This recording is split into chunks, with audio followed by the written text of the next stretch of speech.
হতে হবে কেবলমাত্র আল্লাহ পাকের। চোখ বুঝে নির্দ্বিধায় বিনা প্রশ্নে যাকে স্বীকার করতে হবে, মানতে হবে, তিনি হচ্ছেন আল্লাহ সুবহানাহু ওয়া তাআলা এবং তার নবী জনাব মুহাম্মদ রাসূলুল্লাহ সাল্লাল্লাহু আলাইহি ওয়াসাল্লাম। অন্য কাউকে কোরআন হাদিস দিয়ে যাচাই না করে কারো মতকে গ্রহণ করা যাবে না। আল্লাহ পাক বলছেন, ইত্তাখাযু আহবারাহুম ওয়া রুহবানাহুম আরবাবাম মিন দুনিল্লাহি ওয়াল মাসীহ ইবনে মারইয়াম ওয়া মা উমিরু ইল্লা লিয়া'বুদু ইলাহান ওয়াহিদা। আল্লাহ পাক বলছেন, তারা নিজেদের ওলামা মাশায়েখদেরকে আল্লাহর পরিবর্তে নিজেদের রব তারা বানিয়ে নিয়েছে এবং তারা মসিহকে ঈসা আলাইহিস সালামকে, মরিয়মের পুত্র ঈসাকে আল্লাহকে বাদ দিয়ে রব বানিয়ে নিয়েছে। অথচ হুকুম করা হয়েছে, আল্লাহ পাকের পক্ষ থেকে আদেশ করা হয়েছে, একমাত্র আল্লাহ রব্বুল আলামিন ছাড়া কারো আনুগত্য করা যাবে না, গোলামি করা যাবে না, দাসত্ব করা যাবে না। এখানে ওলামা মাশায়েখ এবং পাদ্রী পুরোহিতদের রব বানিয়ে নেওয়ার যে কথাটা বলা হয়েছে, সেটা হচ্ছে যে তাদেরকে আদেশ এবং নিষেধকারী হিসাবে মেনে নেওয়া হয়েছে। আল্লাহ রসুলের অনুমোদন ছাড়াই তাদেরকে গ্রহণ করা হচ্ছে, তাদের কথাগুলিকে শিরোধার্য করা হচ্ছে। আলেম ওলামা, পীর দরবেশ যিনি হন না কেন, তিনি যে কথাটা বলবেন ওই কথার সমর্থনে কোরআন হাদিস আছে কিনা তা না জেনে গ্রহণ করা যাবে না। কথা আসতে বললেন কেন? গ্রহণ করা, এটার নাম ঈমান। এটার নাম কি? ঈমান। পীর সাহেব যদি বলেন পাগড়ি বাঁধতে হবে 15 হাত, হ্যাঁ 15 হাত কেন, 21 হাতও বাঁধবো, দেখতে হবে রাসূল করিম সাল্লাল্লাহু আলাইহি ওয়াসাল্লাম ওরকম বেঁধেছেন কিনা। এটার নাম হচ্ছে ঈমান। এটার নাম কি? ঈমান। পীর সাহেব শিখাই দিলেন এরকম জিকির করো, সকালে এরকম, বিকেলে এরকম, হ্যাঁ করবো, জিকির করবো না কেন? আল্লাহই তো জিকির করতে বলছেন, জিকির করবো। তবে দেখতে হবে পীর সাহেব যেভাবে জিকির বলেছেন ওইভাবে আল্লাহ রসুল জীবনেও জিকির করেছেন কিনা, সাহাবায়ে কেরাম এভাবে করেছেন কিনা। যদি করে থাকেন অবশ্যই পীর সাহেবের কথা মেনে ওরকম জিকির করব। কথা বুঝতে পেরেছেন? একজন মাওলানা সাহেব ফতোয়া দিলেন অথবা একটা কথা বললেন, এই কথাটা কোরআনের সাথে মিল আছে কিনা, হাদিসের সাথে মিল আছে কিনা, তাই দেখতে হবে সর্বাগ্রে কোন মুরব্বী কি বলেছেন, কোন হুজুর কি বলেছেন, কোন কিতাবের মধ্যে কি লেখা আছে, ওইটা জানার কোনো দরকার আমার নাই। আমার জানার দরকার কোরআন শরীফে আছে কিনা, হাদিস শরীফে আছে কিনা। এর নাম হচ্ছে ঈমান। এর নাম কি? এটাই হচ্ছে আনুগত্য আল্লাহ পাকের দরবারে। এটাই হচ্ছে আনুগত্য করার জন্য এটাই সবচেয়ে বড় দলিল যে আল্লাহর হুকুম মেনে চলতে হবে, আর অন্য কারো অন্ধ অনুকরণ করব না। ইবাদত পূজা অর্থে বলা হয়েছে কাউকে ক্ষমতাশীল মনে করে নিজের প্রয়োজনের জন্য তার কাছে দোয়া করা, দুঃখ কষ্টে তার কাছে সাহায্য চাওয়া, ক্ষয়ক্ষতি এবং বিপদ আপদ থেকে বাঁচার জন্য কারো কাছে আশ্রয় চাওয়া। কোরআন মজিদের দৃষ্টিতে এগুলি সব হচ্ছে পূজার পর্যায়ভুক্ত, এগুলি করা যাবে। সবটাই বলতে হবে আল্লাহ রাব্বুল আলামিনের কাছে। কার কাছে বলতে হবে? কোরআন বলছে, আল্লাহ পাক কোরআনে কারীমের মধ্যে বলছেন, কুল ইন্নী নুহিতু আন আ'বুদাল্লাযীনা তাদউনা মিন দুনিল্লাহি লাম্মা জাআনিয়াল বায়্যিনাতু মির রাব্বি ওয়া উমিরতু আন উসলিমা লিরাব্বিল আলামিন। আল্লাহ পাক বলেন, বলো আমার রবের পক্ষ থেকে স্পষ্ট নির্দেশ লাভ করার পর, হুকুম লাভ করার পর আল্লাহকে ত্যাগ করে তোমরা যাদের পূজা করছো তাদের পূজা আমি করি না।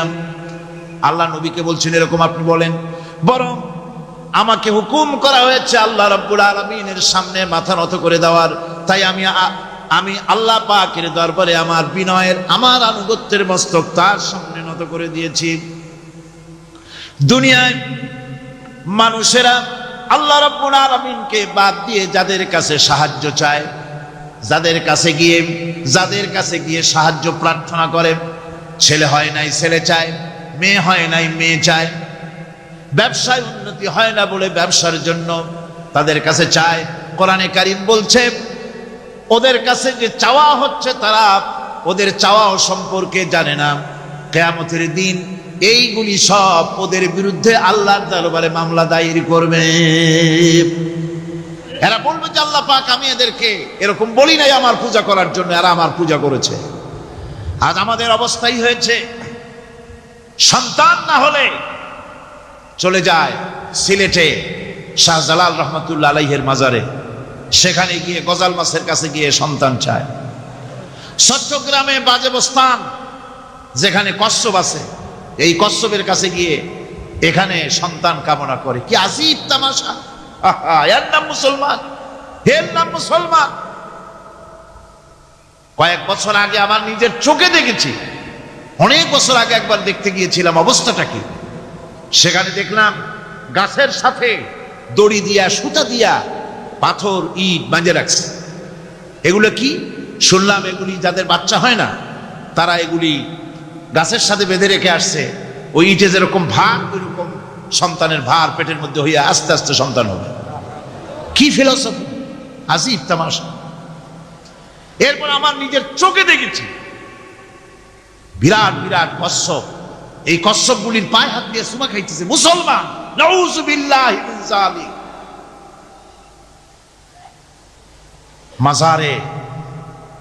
মাজারগুলিতে গিয়ে লোকেরা নিজেদের আশা আকাঙ্ক্ষা পুরা হওয়ার জন্য দোয়া চাইতেছে কবরওয়ালার কাছে। আবার এক শ্রেণীর নামধারী আলেম তারা বলেন ওনারা জীবিত থাকাকালীন যত শক্তি ছিল মরিয়া শক্তি আরো বেড়ে গেছে, সুতরাং এখানে চাদর দাও, আগরবাতি দাও, মোমবাতি দাও, ওখানে গিয়ে কান্দো। এদের আকীদা, নিজেদের নাম রাখে আহলে সুন্নাতুল জামাত। এই যদি হয় আহলে সুন্নাত, তাহলে বিদআত হবে কারা?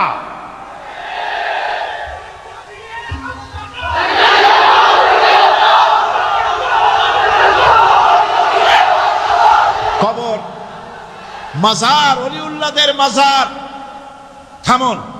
ওলিউল্লাহদের মাজার তো ভালো কথা, মর্যাদার সাথে সুন্দর করে তা রাখতে হবে, যত্ন সহকারে রাখতে হবে, তার পবিত্রতা রক্ষা করতে হবে। কিন্তু মাজারে কি আপনি কিছু চাইতে পারবেন না? কোরআনের আল্লাহ পাকের হুকুমের সম্পূর্ণ বিপরীত। কি আজে বাজে মস্তা দিয়া তারপরে মানুষদেরকে বিভ্রান্ত করতেছে, মানুষকে আল্লাহর মাকামে নিয়ে গিয়েছে। নাউযুবিল্লাহি মিন যালিক। সুতরাং এর থেকে গোটা জাতিকে বাঁচাবার জন্য জিহাদ ঘোষণা করতে হবে। মাজারকে পূজার জায়গা বানানো যাবে না। সুতরাং কোরআনে কারীম বলছে যে একমাত্র গোলামি, আনুগত্য সবটা হবে আল্লাহ রাব্বুল আলামিনের। অন্য কারোর সামনে মাথা নত করা যাবে না। যা বলার, যা চাওয়ার সবকিছুই তাকেই বলতে হবে। বন্ধুগণ, আল্লাহ রাব্বুল আলামিন বলছেন ওয়ায়াবুদুনা মিন দুনিল্লাহি মা লা ইয়াদুররুহুম ওয়া লা ইয়ানফাউহুম ওয়া ইয়াকুলুনা হাউলাই শুফাআউনা ইনদাল্লাহ। এই সব লোকেরা আল্লাহকে পরিত্যাগ করে তারা এমন সব জিনিসের পেছনে দৌড়ায় যারা তাদের কোনো উপকারও করতে পারবে না, ক্ষতিও করতে পারবে না। আমরা তো এই কথাই বলি কালেমার ভিতরে, খাইরিহি ওয়া শাররিহি মিনাল্লাহি তাআলা। ভালো হোক মন্দ হোক সব কার কাছ থেকে হয়? বলেন সবাই, কার কাছ থেকে হয়? ভালো মন্দ সবই হয় আল্লাহ পাকের পক্ষ থেকে। আমার ভালো আমার মন্দ সবই ঠিক হয়। কোরআনে কারীম অন্যত্র বলছে والذين تدعون من دونه لا يستطيعون نصركم ولا أنفسهم ينصرون। আল্লাহ ছাড়া তোমরা যাদেরকে ডাকছো তারা তোমাদের উপকার করা তো দূরের কথা, তারা নিজেদের উপকার করতে পারবে না। অর্থাৎ এ কথাগুলি মূর্তির ব্যাপারে যেভাবে সত্য, এ কথাগুলি তেমন সকলের বেলায় প্রযোজ্য। মানুষের উপকার করা, মন্দ করা, ভালো করা, সবটা করার মালিক আল্লাহ রাব্বুল আলামিন। আল্লাহ কাউকে এজেন্সি দেন নাই যে সন্তান দেবে এরা, শিক্ষার বরকত দেবে ওরা, জমিনের ফসল দেবে তারা। এইরকম হিন্দু ধর্মে যেভাবে ৩৩ কোটি খোদা আছে, এক এক খোদার এক এক দায়িত্ব। দেশে প্রেসিডেন্ট থাকে, প্রধানমন্ত্রী থাকে, দেশ চালাবার জন্য মন্ত্রণালয় ভাগ করে দেয়। যেহেতু মানুষের দুর্বলতা আছে, দুর্বলতা আছে কার? মানুষের, একা সব পারে না বলেই মন্ত্রণালয় থাকে। আল্লাহ কি এতই দুর্বল যে অনেকগুলি মন্ত্রণালয় খুলে বসছে? অমুক পিসার ছেলে দেবে, অমুক খাজা বাবা মাইয়ে দেবে, অমুক মূর্তিগুলোই তাই দেবে, অমুকে অমুক দিবে। নাউযুবিল্লাহি মিন যালিক। সুতরাং আমাদেরকে বুঝতে হবে আল্লাহর ওলি তো ঠিকই আছে, আল্লাহর ওলিদের বিরুদ্ধে আমার কোনো বক্তব্য নাই। যারা আল্লাহর ওলি হক তাদেরকে সম্মান করি, শ্রদ্ধা করি, ঠিক কিনা? যাদের কাছে ইলম আছে, সাজাইয়া গুছাইয়া বিশাল কিছু বানাইয়া পেটের মধ্যে বোমা মারলেও কিছু পাওয়া যায় না, বিরাট একটা কিবলা। নামের আগে এত কিছু বসায়, হায় হায়, নামই খুঁজে পাওয়া যায় না। সিরাজুস সালিকিন, মিসবাহুল আরিফিন, রাহনুমায়ে বেদাত, আশিকে পামদান, সিয়াহে দামদান। মানে নামের শেষে শুধু আলাইহিস সালাম লিখতে বাকি থাকে, আর সব লেখা। পীরকে মর্যাদা দিয়ে আল্লাহর আসন পর্যন্ত নিয়ে যায়, নাউযুবিল্লাহ। আপনারা বিশ্বাস করুন, মনের মধ্যে ঈমান রাখবেন, কোন পীরের বাপের ক্ষমতা নাই বদদুয়া দিয়ে আপনাকে ধ্বংস করে দিতে পারে। কোন পীরের বাপের ক্ষমতা নাই দোয়া করে 10 তলা বিল্ডিং এর মালিক বানাই দিতে পারে, যদি আল্লাহ রাজি থাকে। যদি আল্লাহ রাজি না থাকে, আল্লাহ পাক যদি রাজি থাকেন, তাহলে কারো দোয়ায় ভাগ্য ভালো হতেও পারে। কথা বুঝে আসছে? সুতরাং ভয় করতে হবে কাকে? আল্লাহ পাককে। কাকে ভয় করতে হবে? আল্লাহ পাককে ভয় করতে হবে। সৌভাগ্য দুর্ভাগ্য সবটার মালিক আল্লাহ। হক্কানি ওলি যারা, সত্যিকারের পীর যারা, তারা এইভাবে করে শান শওকাত ইত্যাদি হাই ফাই করে অস্থির করে ভালাইয়া রাজা বাদশাদের মতো চলাফেরা তারা করেন না। কথা ঠিক কিনা? তাদের ইলম কালাম থাকে, মানুষকে হকের দাওয়াত দেন, হক কথা বলেন। হক কথা বলে যদি জেলে যেতে হয় তাও যেতে রাজি আছে তারা। এরকম হয়েছে না? নমুনা আছে না? সুতরাং মনে রাখতে হবে, ভালো মন্দ করার সবটা মালিক হচ্ছে আল্লাহ। এটা যদি বিশ্বাস না করি, তাহলে ইয়াকা নাবুদু বলার কোনো মানে নেই। ইয়াকা নাবুদু, কেবলমাত্র তোমারই গোলামি করি, আর কারো গোলামি করি। সোজা কথা সব। আমরা সবাই গোলাম। আমরা সবাই কি? আমরা যে গোলাম তাকে বলতে লজ্জা করে? কার গোলাম? চিল্লায় বলতে হবে সকল মুসলমানকে, কার গোলাম? আল্লাহ পাকের গোলাম আমরা। আর এই গোলাম, আল্লাহর দাসত্ব মানুষের শ্রেষ্ঠতম মর্যাদা। সুবহানাল্লাহ। আল্লাহর দাসত্ব মানুষের জন্য কি? শ্রেষ্ঠতম মর্যাদা। যেহেতু আল্লাহর দাসত্ব করাই হলো সৃষ্টির মূল উদ্দেশ্য, তাই একজন মানুষকে সত্যিকার মর্যাদার উচ্চ শিখরে পৌঁছার অর্থই হলো তিনি কাজকর্ম দিয়ে প্রমাণ করবেন তিনি আল্লাহ পাকের খাঁটি বান্দা, আল্লাহ পাকের খাঁটি গোলাম। তাই কোরআনে কারিমে আমরা দেখতে পাই যে আল্লাহ পাক যেখানে খুব স্নেহ করে, আদর করে যখন বান্দাদের সম্পর্কে কিছু বলতে চেয়েছেন, তখন তিনি আব্দুল শব্দ ব্যবহার করেছেন। আদর করে, স্নেহ করে, দয়া করে যদি কারো ব্যাপারে কিছু বলতে চেয়েছেন, তখন আল্লাহ তাকে কি বলেছেন? আব্দ। আব্দ মানে হলো বান্দা। যেমন বেহেশতীদের সম্পর্কে আল্লাহ পাক বলেছেন, عينا يشرب بها عباد الله يفجرونها تفجيرا জান্নাতের মধ্যে একটি প্রবাহমান ঝর্ণা আছে, আল্লাহর বান্দারা সেখান থেকে পান করতে পারবে, সেই ঝর্ণা থেকে তৃষ্ণা নিবারণ করবে এবং নিজেদের ইচ্ছে মতো তারা এই ঝর্ণার শাখা প্রশাখা নিজেদের এরিয়া পর্যন্ত নিয়ে যেতে পারবে। এমন একটা ঝর্ণা থাকবে যেখানে আল্লাহর বান্দারা, আল্লাহ পাক বলছেন আইনাই ইয়াশরাবু বিহা ইবাদুল্লাহ, আল্লাহর বান্দারা, আল্লাহর গোলামেরা সেখানে তাদের তৃষ্ণা মিটাবে এমন ঝর্ণা আছে। ওই ঝর্ণার কাছে যাওয়ার দরকার নাই, তাদের ইঙ্গিতে ইচ্ছা অনুযায়ী তাদের ঘরের দরজা পর্যন্ত যেখানে খুশি সেখানের শাখা প্রশাখা প্রবাহিত করে নিতে তারা সক্ষম হবে। মুমিন বান্দার গুণাবলী বলতে গিয়ে, মুমিন বান্দার গুণাবলী বর্ণনা করতে গিয়ে আল্লাহ রাব্বুল আলামিন বলেছেন ওয়াইবাদুর রাহমানিল্লাযীনা ইয়ামশুনা আলাল আরদি হাওনা, রহমানের বান্দা হলো তারা যারা জমিনের উপরে চলাফেরা করার সময় বিনয়ের সাথে চলাফেরা করে, তারা হচ্ছে রহমানের বান্দা। কার বান্দা? রহমানের বান্দা। আদর করে আল্লাহ বলছেন বান্দা, গোলাম।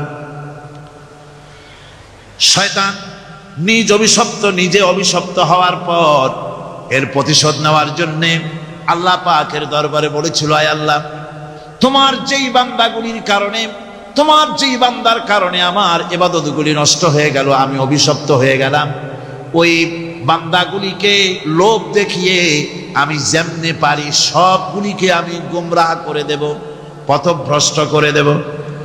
আল্লাহ পাকের জবাবে বললেন ইন্না ইবাদি লাইসা লাকা আলাইহিম সুলতান ইল্লা মান ইত্তাবাকা মিনাল গাওয়িন, আমার বান্দাদের উপরে তোমার কোনো কর্তৃত্ব নাই।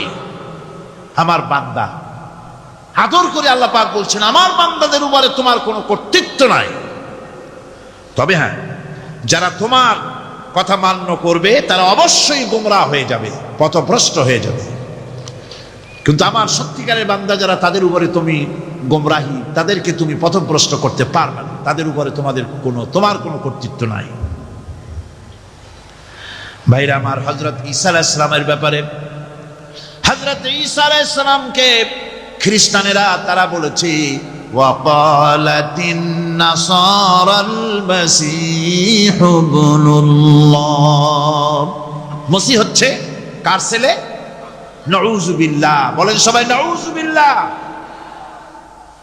তাকে যখন আল্লাহর ছেলে বলা হলো, আল্লাহর পুত্র বলা হলো, রব্বুল আলামিন তার জবাবে বললেন ইন হুয়া ইল্লা আবদুন আনআমনা আলাইহি, তিনি তো একজন বান্দা, তিনি আমার বান্দা ছাড়া আর কিছুই নন, আমি তার প্রতি অনুগ্রহ করেছি।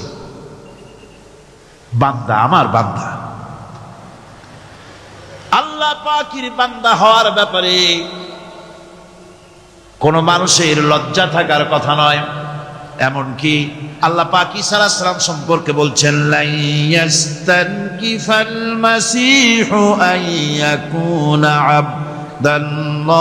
আবদান লিল্লাহি ওয়ালাল মালাইকাতুল মুকাররাবুন, মসিহ আল্লাহর বান্দা, তাতে কখনো বিন্দু মাত্র লজ্জা তিনি পোষণ করেন নাই যে আমি আল্লাহর বান্দা, আল্লাহর গোলাম। এটা একটা কথা হইল? এরকম লজ্জা তিনি পোষণ করেন। এমনকি তার নিকটবর্তী ফেরেশতা যারা, তারাও আল্লাহর বান্দা গোলাম হওয়ার জন্য তাদের ভিতরে কোনো লজ্জা নাই। যারা নাকি আল্লাহর গোলাম, এই ব্যাপারে যাদের মধ্যে লজ্জার সৃষ্টি হয়, আল্লাহর গোলাম এটা কেমন কথা, বান্দা হওয়াটা কেমন কথা, যারা গোলামীকে অস্বীকার করে তাদের সম্পর্কে আল্লাহ পাক বলছেন ওয়া মাইয়াস্তানকিফ আন ইবাদাতিহি ওয়া ইস্তাকবির ফাসায়াহশুরুহুম ইলাইহি জামিআ, কেউ যদি আল্লাহর বন্দেগী করার ব্যাপারে লজ্জা পোষণ করে, যদি লজ্জার কারণ মনে করে, অহংকার করে, গৌরব করে, তাহলে তারা পালাবে কোথায়, যাবে কোথায়? আমি কিয়ামতের দিন সবগুলিকে এক জায়গায় করে ফেলবো। সুতরাং আল্লাহ পাকের গোলামিতে আল্লাহ যে বান্দা বলে যখন ডাকেন, লজ্জার কোনো কারণ নাই। অহংকার যে করবে সে নিজেকে ধ্বংস করবে। আল্লাহ পাক সব নবীদেরকে নিজের বান্দা বলেছেন। নবীরা কি? আল্লাহ পাকের বান্দা। হযরত ইউসুফ আলাইহিস সালাম সম্পর্কে আল্লাহ পাক বলছেন, কাযালিকা লিনাসরিফা আনহু সুআ ওয়াল ফাহশা ইন্নাহু মিন ইবাদিনাল মুখলাসিন। এরূপই ঘটলো যাতে আমি ইউসুফ আলাইহিস সালামকে, আমার বান্দা, তাকে আমি নির্লজ্জতা ইত্যাদি থেকে আমি রক্ষা করেছি। নিশ্চয়ই হযরত ইউসুফ ছিল আল্লাহ পাকের বান্দা, আল্লাহ পাকের আব্দ। রাসূল করিম সাল্লাল্লাহু আলাইহি ওয়াসাল্লাম তিনি হচ্ছেন সর্বশ্রেষ্ঠ আল্লাহর পয়গম্বর। তার থেকে শ্রেষ্ঠ নবী আর কি কেউ আছে? জোরে বলেন, আছে? তার থেকে মাহবুব, তার থেকে শ্রেষ্ঠ আল্লাহর কাছে। আবদিহি লিয়াকুনা লিল আলামিন নাযীরা। অতীব বরকতপূর্ণ সেই মহান সত্তা যিনি তার বান্দার উপরে ফুরকান নাজিল করেছেন। কে সেই বান্দা? মুহাম্মদ সাল্লাল্লাহু আলাইহি ওয়াসাল্লাম। মেরাজের ঘটনা বলতে গিয়ে আল্লাহ রাব্বুল আলামিন বলতেছেন, সুবহানাল্লাযী আসরা বিআবদিহি লাইলাম মিনাল মাসজিদিল হারামি ইলাল মাসজিদিল আকসা। পবিত্র সেই মহান সত্তা যিনি তার বান্দাকে ইসরা করিয়েছেন। কে সেই বান্দা? মুহাম্মদ রাসূলুল্লাহ সাল্লাল্লাহু আলাইহি ওয়াসাল্লাম। সুতরাং আবদিয়াত, ইবাদত, গোলামি, এটা হচ্ছে মানুষের জীবনের সবচেয়ে বড় মর্যাদাকর খেতাব আল্লাহর পক্ষ থেকে। আল্লাহর বান্দা হওয়া, গোলামি পরিপূর্ণরূপে হবে কেবলমাত্র আল্লাহ পাকের। এই গোলামির জন্যই আল্লাহ পাক আমাদেরকে সৃষ্টি করেছেন, অন্য কোনো কাজে আমাদেরকে সৃষ্টি করেন নাই। আমাদেরকে গোলামি করতে হবে, আনুগত্য করতে হবে কেবলমাত্র কার? বলুন তো। এই গোলামি যদি সঠিকভাবে করি, যদি বান্দারা যারা আল্লাহ পাকের বান্দা বলে, গোলাম বলে নিজেদেরকে দাবি করে, যদি সঠিকভাবে ইবাদতটা করা যায়, তাহলে আল্লাহ তাদের জন্য কি ওয়াদা করেছেন শুনুন। দুনিয়ায় তাদেরকে আল্লাহ পুরস্কার দেবেন, আখিরাতেও দেবেন। এটা বন্ধ করুন। দুনিয়া এবং আখিরাতে আল্লাহ পুরস্কার দেবেন। সে পুরস্কারটা কি? দুনিয়ার পুরস্কারটা আগে শুনুন। আল্লাহ পাক বলেন, যারা আমার ইবাদত করবে তাদের ব্যাপারে আমার ওয়াদা শোনো। ওয়াদাল্লাহুল্লাযীনা আমানু ওয়া আমিলুস সালিহাতি লায়াস্তাখলিফান্নাহুম ফিল আরদি কামাস্তাখলাফাল্লাযীনা মিন ক্বাবলিহিম। তোমাদের মধ্যে যারা ঈমান এনেছে এবং সৎ কাজ করেছে, আল্লাহ রাব্বুল আলামিন তাদের ব্যাপারে আল্লাহর ওয়াদা হচ্ছে, আল্লাহর প্রতিজ্ঞা হচ্ছে, আল্লাহ ওয়াদা করতেছেন তাদেরকে জমিনের উপরে প্রতিষ্ঠিত করবেন। যেমন করে তোমাদের পূর্বপুরুষদেরকে প্রতিষ্ঠিত করা হয়েছিল, ওইভাবে তোমাদেরকে প্রতিষ্ঠিত করা হবে। সুবহানাল্লাহ। প্রতিষ্ঠিত করা হবে মানে রাষ্ট্র ক্ষমতা দেওয়া হবে। কি দেওয়া হবে? যদি গোলাম হও। যদি কি হও? গোলাম।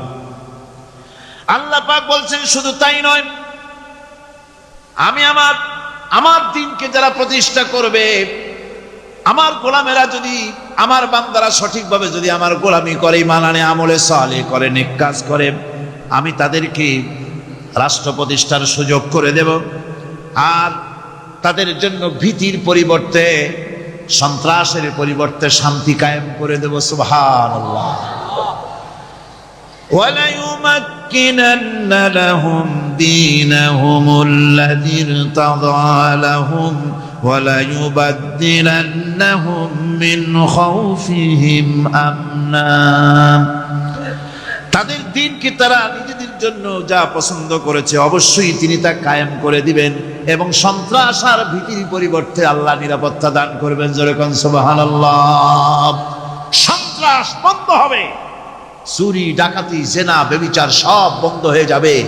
তোমরা ক্ষমতায় থাকবে, তোমরা ডমিনেটেড হবে না, তোমরা ডমিনেট করবে, গোটা পৃথিবীকে শাসন করবে, শাসিত তোমরা হবে না। আর ভীতির পরিবর্তে নিরাপত্তা তোমরা লাভ করবে। কি করলে? ইয়াবুদুনানি লা ইউশরিকুনা বি শাইআ। সুতরাং তারা যেন আমার ইবাদত করে এবং আমার সঙ্গে যেন কাউকে শরীক না করে। আল্লাহ বলছেন, তোমরা যদি আমার সাথে শরীক না করো, ইবাদতের মধ্যে কাউকে যদি শরীক স্থাপন না করো, আর যদি তোমরা আমার ইবাদতটা সলিড ভাবে আমার জন্যই করো, তাহলে রাষ্ট্র ক্ষমতা তোমাদের হাতে আসবে, সন্ত্রাস নির্মূল হবে, শান্তি প্রতিষ্ঠিত। এই হচ্ছে দুনিয়ার পুরস্কার। এটা কিসের পুরস্কার? আর আখিরাতের পুরস্কারের কথা বলা হচ্ছে, ওয়ামান ইউতিল্লাহা ওয়া রাসূলাহু ওয়া ইয়াখশাল্লাহা ওয়া ইয়াত্তাকিহি ফাউলাইকা হুমুল ফাইজুন। যে ব্যক্তি আল্লাহ এবং রাসূলের আনুগত্য করেছে, আল্লাহকে ভয় করে চলেছে, তার গজব থেকে বেঁচে রয়েছে, সেই হচ্ছে সফল কাম। সফল কাম মানে কি? কিয়ামতের দিন আল্লাহ পাক তাদেরকে জান্নাত দান করবেন। আল্লাহ পাক তাদেরকে কিয়ামতে কি দিবেন? জান্নাত দিবেন, চিরস্থায়ী শান্তির জায়গা, সেই জান্নাত লাভ করা যাবে। আজ ইবাদতের এই যে গুরুত্বপূর্ণ ইবাদত, এই ইবাদতের ভুল অর্থ সমাজের ভিতরে ছড়িয়ে আছে। সাধারণ মানুষেও ভুল করেছে, অসাধারণ মানুষেরাও ইবাদতের ভুল অর্থ করে ভুলের মধ্যে নিমজ্জিত আছে বিরাট সংখ্যক লোকেরা। সাধারণ মুসলমানেরা তারা যে ভুলটা করলো ইবাদতের অর্থ করতে গিয়ে, সেটা হলো এই, সাধারণ লোকেরা মনে করলো কয়েকটা অনুষ্ঠানের নাম হচ্ছে ইবাদত, নামাজ, রোজা, হজ, যাকাত, সাদকা, ফিতরা, এর নাম হলো ইবাদত। অনুষ্ঠান শেষে তারা নিজেদেরকে স্বাধীন মনে করলো। তারা আল্লাহ পাকের প্রত্যেকটি আইনের ধারাকে লঙ্ঘন করলো। বছরে একবার রোজা রেখে, বছরে 1 মাস রোজা রেখে মনে করলো ইবাদত শেষ। 5 ওয়াক্ত নামাজ পড়ে মনে করলে ইবাদত শেষ। আমি প্রশ্ন করি, 5 ওয়াক্ত নামাজের নামই যদি হয় ইবাদত, 5 ওয়াক্ত নামাজের নামই ইবাদত, এটাই যদি হয়, তাহলে 5 ওয়াক্ত নামাজ পড়তে সময় লাগে কত? উজু টুজু করে বড় জোর 1-1.5 ঘন্টা সময় লাগে 5 ওয়াক্ত নামাজ পড়তে। তো এর নাম যদি হয় ইবাদত, তার অর্থ কি দাঁড়াবে? অর্থ দাঁড়াবে আপনি 24 ঘন্টার ভিতরে 1 থেকে 1.5 ঘন্টার জন্য আল্লাহর গোলাম, বাকি 22 ঘন্টার জন্য শয়তানের গোলাম হতে কেউ রাজি আছেন? রোজার নামই যদি হয় শুধু ইবাদত, তাহলে তার অর্থ দাঁড়াবে বছরের ভিতরে 1টা মাসের জন্য আপনি আল্লাহর গোলাম, আর 11 মাসের জন্য শয়তানের গোলাম হতে কেউ রাজি আছেন? তাহলে বিষয়টা কি? বিষয়টা হচ্ছে নামাজ, রোজা, হজ, যাকাতি শুধুমাত্র ইবাদত নয়, আনুষ্ঠানিক ইবাদত তো বটেই, কম্পালসারি ইবাদত তো বটেই, কিন্তু শুধুমাত্র নামাজ, রোজা, হজ, যাকাত ইবাদত শুধুমাত্র নয়, এগুলি হচ্ছে ইবাদতের পার্ট, ইবাদতের অংশ। বরং জীবনের সব ক্ষেত্রে আল্লাহর হুকুমকে মানার নামই হচ্ছে, ভাইরা আমার, একদিকে নামাজ রোজা করছি, অন্যদিকে আল্লাহর আইনের প্রতিটি ধারাকে লঙ্ঘন করে চলছে, মিথ্যা ওয়াদা করে, মিথ্যা কথা বলে, সুদ খায়, ঘুষ খায়, জেনা করে, এরপরে অন্যের হক নষ্ট করে, প্রতিবেশীর হক নষ্ট করে, হারাম মাল খায়, হকদারের হক নষ্ট করে, প্রতিবেশীর হক নষ্ট করে, জিন্দা মুর্দা মানুষকে নিজের জন্য শক্তিধর বলে মনে করে, এক টুকরা রুটির জন্য অথবা 1 ফোঁটা 1 ঘটি পানির জন্য কাফেরের কাছে হাত পেতে দাঁড়ায়া থাকে। এই যদি অবস্থা হয়, এটাই যদি হয় ঈমান, আর এটার নামে যদি ইবাদত হয়, তাহলে এই পৃথিবীর মুসলমানের আজ লাঞ্ছিত কেন? আল্লাহর ওয়াদা কি মিথ্যা? নাউযুবিল্লাহি মিন যালিক। আমাদের ইবাদত যদি ঠিক হয়, যদি সত্যিকারের ইবাদত যদি আমরা করে থাকি, তাহলে ক্ষমতায় ইমানদারেরা নাই কেন? বিশ্ব জুড়ে মুসলমানেরা লাঞ্ছিত কেন?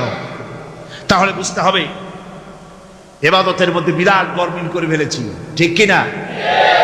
লক্ষ্য করুন, যেই লোকটা হজ করতেছে, উমরা করতেছে, নামাজ পড়তেছে, মসজিদ মাদ্রাসায় চাঁদা দিতেছে, ওই লোকটি আবার ব্যাংকের থেকে সুদের টাকা নিয়ে ব্যবসা চালাইতেছে।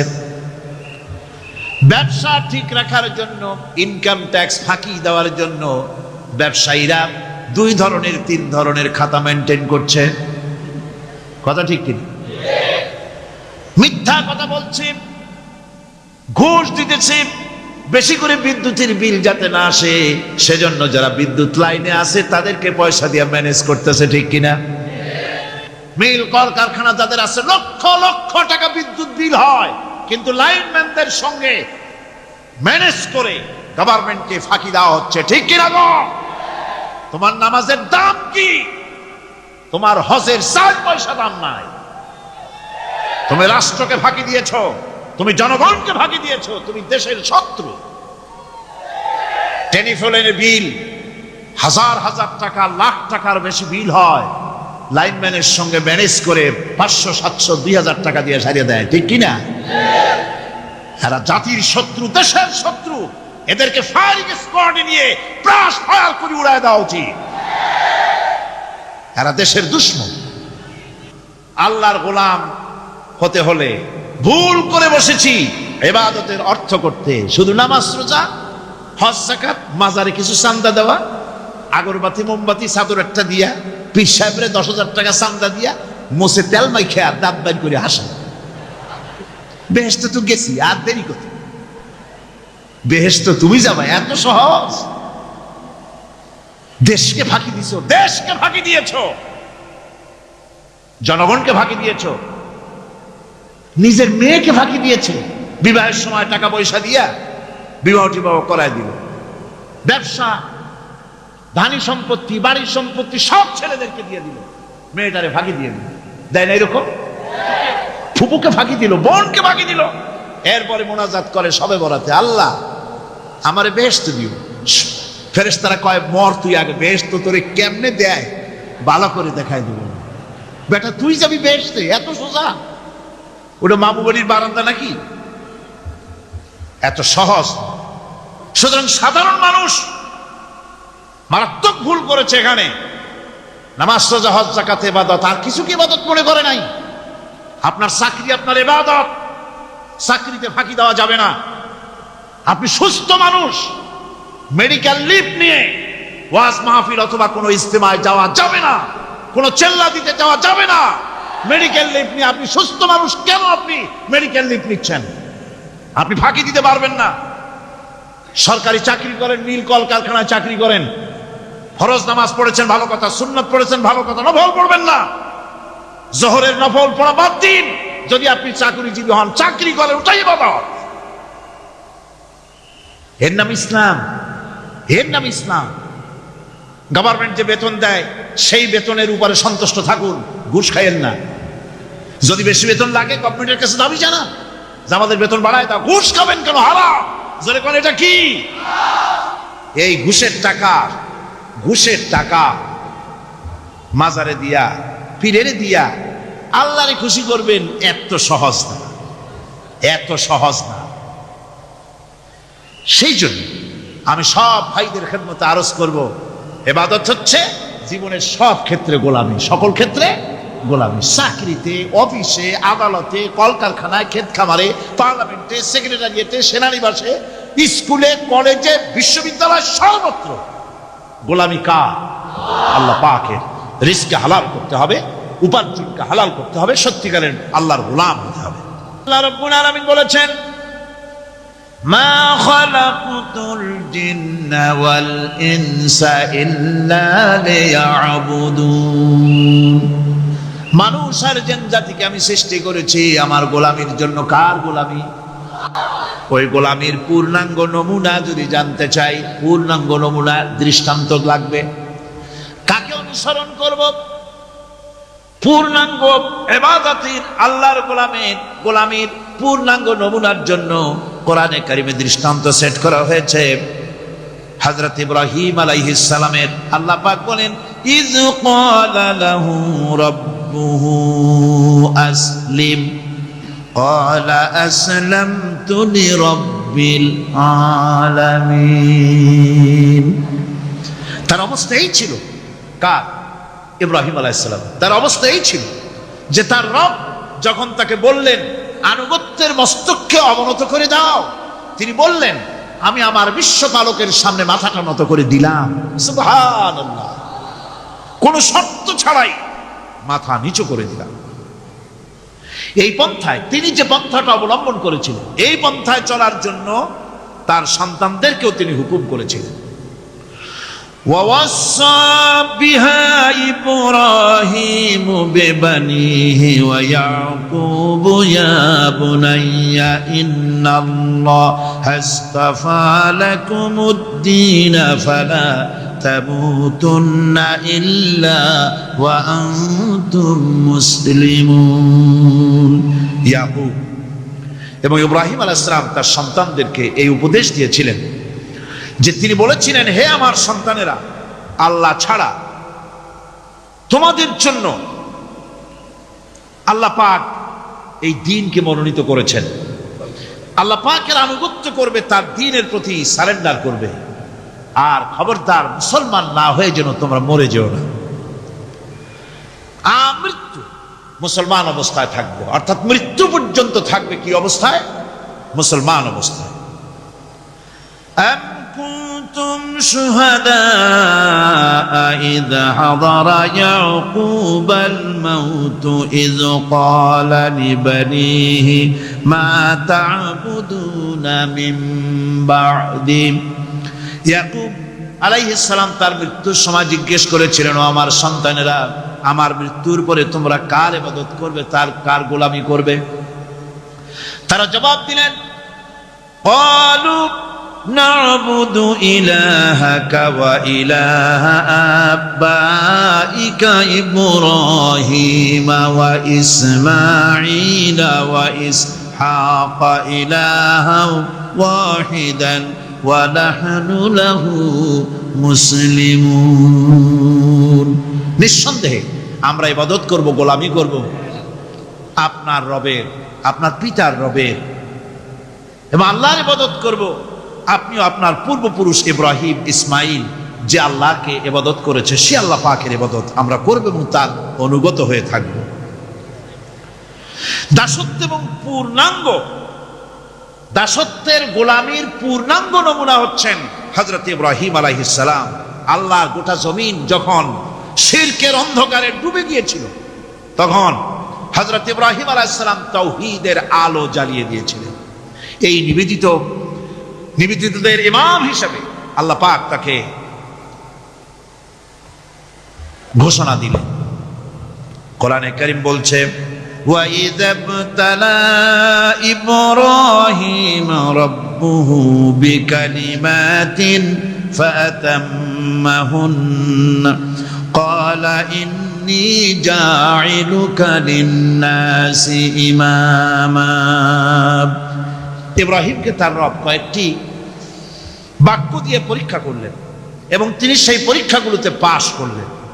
তখন আল্লাহ রাব্বুল আলামিন তাকে বললেন যে আমি তোমাকে গোটা বিশ্ব মানবতার জন্য, গোটা বিশ্বের সমস্ত মানুষের জন্য আমি তোমাকে নেতা বানাবো। সুবহানাল্লাহ। প্রথম পরীক্ষা হলো, গতকাল বলেছি, সে আগুনের পরীক্ষা।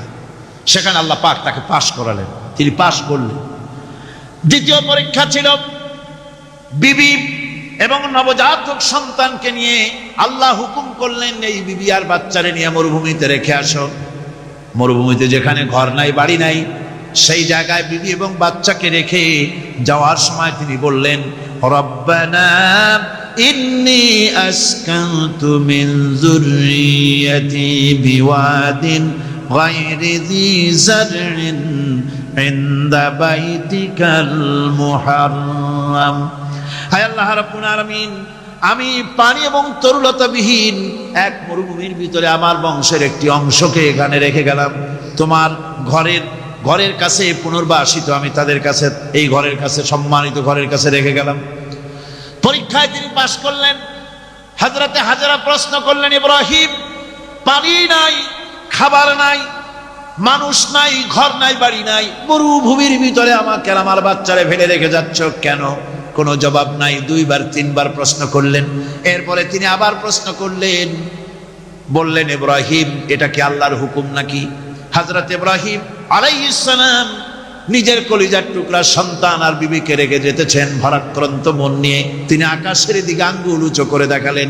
হযরত হাজরা বুঝলেন ইনি তো আল্লাহর পয়গম্বর, আমার কোন অপরাধে এভাবে ফেলে যাওয়ার কথা নয়। তিনি বুঝলেন এটা আল্লাহর হুকুম। হযরত হাজরা বললেন, ইব্রাহিম রে, নিশ্চিন্ত মনে বাড়ি ফিরে যাও। আমার মনে কোনো চিন্তা নাই, কোনো পেরেশানি আর এখন নাই। আল্লাহর হুকুমেই যদি আমাকে এই মরুভূমির ভিতরে ফেলে যেয়ে থাকো, তাহলে আমি ওই আল্লাহর প্রতি এতটা ভরসা রাখি যে এই মরুভূমির ভিতরে জল পানি শূন্য, খাদ্য শূন্য জায়গায় আমি আমার বাচ্চাকে আল্লাহ রব্বুল আলামিন না খাওয়াইয়া মারবেন না। দ্বিতীয় পরীক্ষায় পাস হল। 3 নম্বরে পরীক্ষা হলো, সন্তান বড় হয়ে গেছে, বুদ্ধি হয়েছে, দৌড়াতে পারে। আল্লাহ রাব্বুল আলামিন হুকুম করলেন, ছেলেকে জবাহ করো। কত বড় আগুনের পরীক্ষা! কোরআন শরীফ বলছে, হযরত ইব্রাহিম আলাইহিস সালাম নিজের ছেলেকে ডেকে নিয়ে বললেন, ইয়া বুনাইয়া ইন্নী আরা ফিল মানামি আন্নী আযবাহুক ফানজুর মাযা তারা। হে আমার কলিজার টুকরা সন্তান, আমি স্বপ্নে দেখেছি যেন আমি তোমাকে জবাহ করতেছি। তোমার রায় কি, তোমার মত কি, আমারে শোনাও। ছেলে পয়গম্বর, ছেলে তার জবাবে বললেন, ইয়া আবাতি ফাআল মা তু'মার সাতাজিদুনি ইনশাআল্লাহু মিনাস সাবিরিন। হে আমার আব্বাজান, আপনি যে ব্যাপারে স্বপ্নের ভিতরে আদিষ্ট হয়েছেন, আপনি তা কার্যকরী করুন। আমাকে এতটুকু অধৈর্যের মধ্যে পাবেন না, আমাকে ধৈর্যশীলদের মধ্যে পাবেন। আমারে আপনি আল্লাহর হুকুম পালন করেন। আল্লাহ পাক শোনাচ্ছেন, ফালাম্মা আসলামা ওয়া তাল্লাহু লিল জাবিন। পিতা পুত্র দুজনই রাজি হয়ে গেল। পিতা তার ছেলেকে কাঁধ করে গলার উপরে ছুরি ধরেছেন। আল্লাহ রাব্বুল আলামিন ইসমাইল জবাহ হোক, এটা আল্লাহ চান নাই, আল্লাহ চেয়েছেন পরীক্ষা করতে। পরীক্ষায় ইব্রাহিম পাশ হয়ে গেলেন। আল্লাহ পাক বলছেন, ওয়ানাদাইনাহু আইয়া ইব্রাহিম ক্বাদ সাদ্দাকতার রুইয়া ইন্না কাযালিকা নাজজিল মুহসিনিন। আমি ইব্রাহিমকে ডেকে বললাম, ইব্রাহিম, তুমি তোমার স্বপ্নকে বাস্তবে রূপ দিয়েছো, আর এভাবে করি আমি মুহসিনিনদেরকে পুরস্কৃত করে থাকি। আল্লাহ পাক খুশি হলেন। আল্লাহ পাক বললেন, ইন্না হাযা লাবালাউল মুবিন। নিঃসন্দেহে এটি একটি বিরাট পরীক্ষা ছিল। ঠিক কি না? আল্লাহ নিজে বলছেন এটা একটি বিরাট পরীক্ষা, আজিম ইমতিহান। সে ইমতিহানে তিনি পাশ করলেন। পরীক্ষায় উত্তীর্ণ হওয়ার জন্য রব্বুল আলামিন পুরস্কার দিয়া দিলেন। আল্লাহ পাক বললেন, সালামুন আলা ইব্রাহিম। পড়েন সবাই, সালামুন আলা ইব্রাহিম। ইব্রাহিমের প্রতি আল্লাহ পাক বললেন, ইব্রাহিমের প্রতি সালাম রইল। সুবহানাল্লাহি ওয়া বিহামদিহি। ইবাদত এর আনুগত্যের এই উৎকৃষ্ট দৃষ্টান্ত স্থাপনের পর আল্লাহ পাক তার গোটা বিশ্বের মুসলমানদেরকে কিয়ামত পর্যন্ত ইব্রাহিম আলাইহিস সালামকে জাতির পিতা বানায়া দিলেন। সুবহানাল্লাহ। কইতে ইচ্ছা করে না? এরকমের পরীক্ষা কোন পিতারা দিতে পারছে নাকি? গোটা বিশ্বের সমস্ত মানব মণ্ডলীর জন্য আল্লাহ পাক ইব্রাহিম আলাইহিস সালামকে কিয়ামত পর্যন্ত জাতির পিতা হিসাবে ঘোষণা করেছেন। সুবহানাল্লাহ।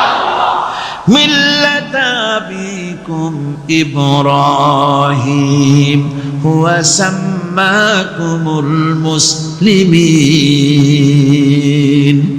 তোমরা তোমাদের পিতা ইব্রাহিমের মিল্লাতের উপর প্রতিষ্ঠিত হও।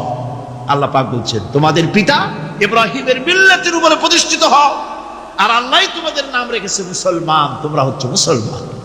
আমাদের পরিচয়, ওই যে পরিচয়ের কথা আগে হয়ে গেছে, আমাদের পরিচয় আমরা মুসলমান। আমাদের পরিচয় কি? মুসলমান। এটা প্রথম পরিচয়। ইবাদতের পূর্ণাঙ্গ মাপকাঠি হিসেবে আল্লাহ পাক হযরত ইব্রাহিম আলাইহিস সালামকে দুনিয়াবাসীর সামনে পেশ করেছেন। কোরআন বলছে, ইহুদি এবং খ্রিস্টানেরা মুসলমানদেরকে বিভ্রান্ত করতে চায়। তারা বলে ওয়াকালু কুনু হুদান আও নাসারা তাহতাদু কুল বাল মিল্লাতা ইব্রাহিমা হানিফা ওয়া মা কানা মিনাল মুশরিকিন। ইহুদিরা বলে ইহুদি হও তবেই তোমরা সঠিক পথ পাবা, খ্রিস্টানের বলে খ্রিস্টান হও তবেই তোমরা সঠিক পথ প্রাপ্ত হবে। আল্লাহ পাক বলছেন এদের সকলকে বলে দাও বরং তোমরা সব পরিত্যাগ করে মিল্লাতে ইব্রাহিমের ভিতরে শামিল হয়ে যাও। এটাই মুক্তির পথ, এটাই নাজাতের পথ, এটাই আল্লাহর পথ। সুবহানাল্লাহি বিহামদিহি। এমন রাসূল করিম সাল্লাল্লাহু আলাইহি ওয়াসাল্লামকে আল্লাহ পাক বলেছেন আনিত্তাবি মিল্লাতা ইব্রাহিম হানিফা, চারদিক থেকে মুখ ফিরিয়ে এনে মিল্লাতে ইব্রাহিমের ভিতরে শামিল হয়ে যাও, তারই অনুসরণ করো। রাসূল করিম সাল্লাল্লাহু আলাইহি ওয়াসাল্লাম ইবাদত বা আনুগত্যের সর্বোৎকৃষ্ট নমুনা হওয়ার কারণে ইব্রাহিম আলাইহিস সালাম সম্পর্কে হুজুর বলেছেন ইন্না ইব্রাহিমা খায়রুল বারিয়া, রাওয়াহু মুসলিম। হুজুর সাল্লাল্লাহু আলাইহি ওয়াসাল্লাম বলেছেন ইব্রাহিম হচ্ছেন জগতের সর্বোত্তম ব্যক্তি। সুবহানাল্লাহ। সুতরাং আমাদেরকে ইবাদতের নমুনা হিসেবে ইব্রাহিম আলাইহিস সালামকেও মানদণ্ড হিসেবে দেখতে হবে যে কিভাবে তিনি সারেন্ডার করেছিলেন আল্লাহ পাকের দরবারে।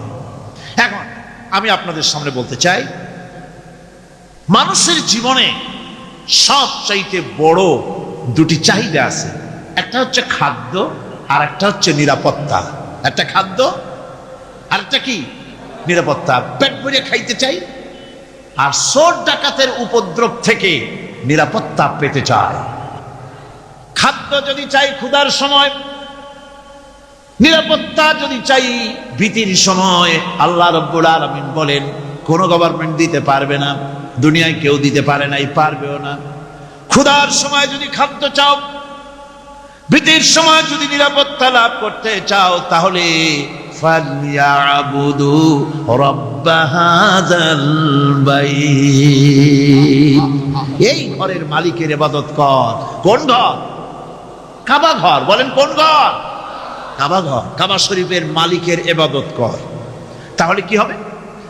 আল্লাযী আত'আমাহুম মিন জু'in ওয়া আমানাহুম মিন খাউফ।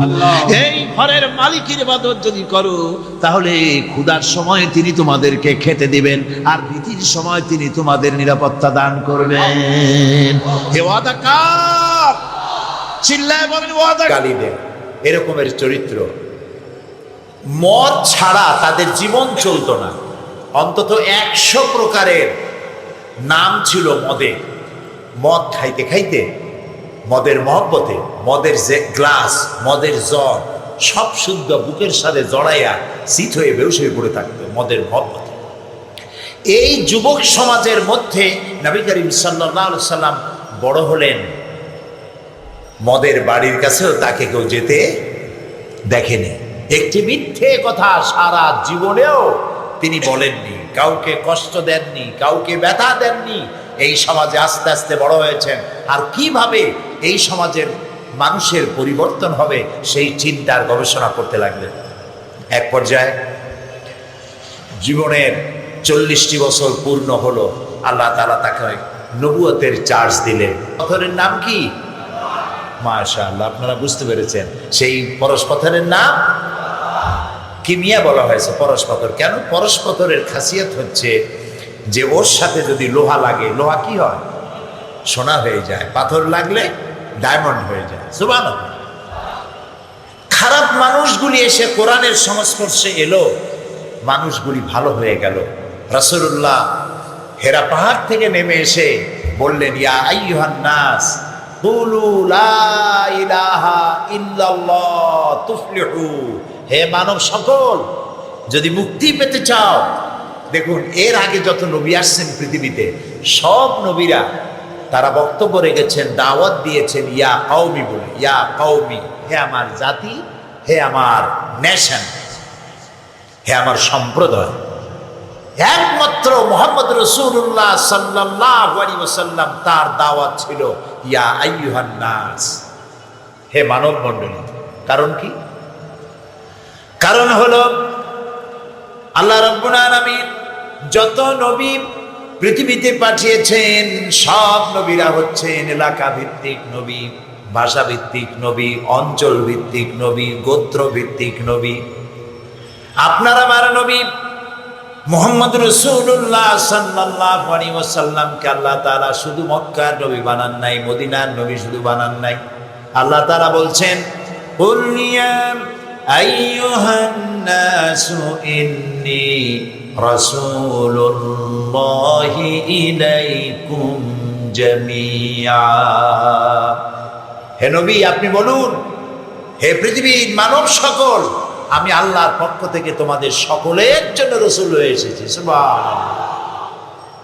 সেজন্য রাসূলুল্লাহ বললেন ইয়া আইয়ুহান নাস, ইয়া কওমি বলেন না ও আমার জাতি, না, ইয়া আইয়ুহান নাস, হে মানব মণ্ডলী, কুলু বলো লা ইলাহা ইল্লাল্লাহ তুফলিহু, মুক্তি পাবা এটাতেই। তোমাদের উপরে মানুষের প্রভুত্ব চলছে, মানুষ কেনাবেচা হচ্ছে, নারী কিনতেছে, পুরুষ কিনতেছে, বিক্রি হচ্ছে, মানুষের উপরে নির্যাতন হচ্ছে, অর্থনৈতিক নির্যাতন, রাজনৈতিক নির্যাতন, ধর্মীয় নিপীড়ন, হাজার রকমের অন্যায় অত্যাচারের জুলমের নিষ্পেষণে মানুষ ত্রাহি ত্রাহি করছে। রাসূলুল্লাহ বলছেন তোমরা পড়ো লা ইলাহা ইল্লাল্লাহ, এই কথাটি ঘোষণা করে দাও, তাহলে তুফলিহু, মুক্তি পাবে, নাজাত পাবে। ঘোষণা করো কোন ইলাহ নাই, আইনদাতা নাই, বিধানদাতা নাই, শাসনকর্তা নাই, কেউ নাই। কে ছাড়া? কে ছাড়া? আল্লাহ ছাড়া কেউ নাই। এই ঘোষণাটি দাও, তাহলে তোমরা মুক্তি পাবে। প্রিয় ভাই সব, নবী করিম সাল্লাল্লাহু আলাইহি ওয়াসাল্লাম মানবতার সামনেই দাওয়াত পেশ করলেন। নবী করিম সাল্লাল্লাহু আলাইহি ওয়াসাল্লাম এই দাওয়াত পেশ করে যখন ঘরে ফিরলেন, হযরত খাদিজার কাছে এসে তিনি বললেন, তিনি জিবরাইলকে দেখেছেন, জিবরাইলকে চিনতে পারেন নাই, বুঝতে পারেন নাই। তাই তিনি বললেন, হযরত খাদিজাকে আমাকে ঢেকে দাও, আমাকে ঢেকে দাও। রাসূলুল্লাহর চেহারায় ছিল ভীতির ছাপ। তিনি বলছেন, আমার গায়ে জ্বর উঠে গেছে, আমি ভয় পেয়েছি। কেন ভয় পেলেন? তিনি ঘটনা শোনালেন। হযরতে খাদিজা রাদিয়াল্লাহু তাআলা আনহা বলছেন, হে কাসেমের পিতা, আপনার চিন্তার কোনো কারণ নাই। আপনাকে কোনো দুষ্ট জেদ, কোনো শয়তান আপনার অনিষ্ট করতে পারে না, কারণ আপনি সত্য কথা বলেন। কে সার্টিফিকেট দিচ্ছে? স্ত্রী। আপনি সত্য কথা বলেন, আপনি বিধবাকে আশ্রয় দেন, আপনি এতিম দরিদ্রকে, মিসকিনদেরকে খেতে দেন, আপনি আত্মীয়তার হক আদায় করেন। আপনার ক্ষতি জেদ এবং শয়তান করতে পারে না। তিনি ছুটে গেলেন, তার চাচাতো ভাই ছিলেন ওয়ারাকা বিন নওফল, তার বাড়িতে। তিনি তাওরাতের বড় আলেম ছিলেন। তাকে গিয়ে ঘটনা শোনালেন। তিনি ছুটে এলেন এবং নবী করিম সাল্লাল্লাহু আলাইহি সাল্লামের জাবানিতে তার জিবরাইলের সাথে দেখা সাক্ষাৎকারের খবর শুনে তিনি বললেন, নবী করিম সাল্লাল্লাহু আলাইহি সাল্লামের মাথার উপরে চুমো খেতে খেতে বললেন, কুদ্দুসুন কুদ্দুসুন, অতি পবিত্র, মহাপবিত্র। আপনার কাছে যিনি এসেছিলেন তিনি কোনো জিন নয়, তিনি কোনো শয়তান নন, তিনি আল্লাহর ফেরেশতা হযরতে জিবরাইল আলাইহিস সালাম। আমি তাওরাতে পড়েছি, অতীতে সমস্ত নবীদের কাছে যিনি আল্লাহর বাণী নিয়ে এসেছিলেন, আপনি আখিরি জামানার পয়গম্বর, আপনার কাছে জিবরাইল এসেছিলেন। তবে আমার বয়স হয়ে গিয়েছে, এই জাতি আপনার উপরে অত্যাচার করবে। সেদিন পর্যন্ত যদি আমি বেঁচে থাকি, আমি আপনার সহযোগিতা করব। নবী করিম সাল্লাল্লাহু আলাইহি সাল্লামের কাছে দীর্ঘদিন পর্যন্ত আসতেছিল না ওয়াহি।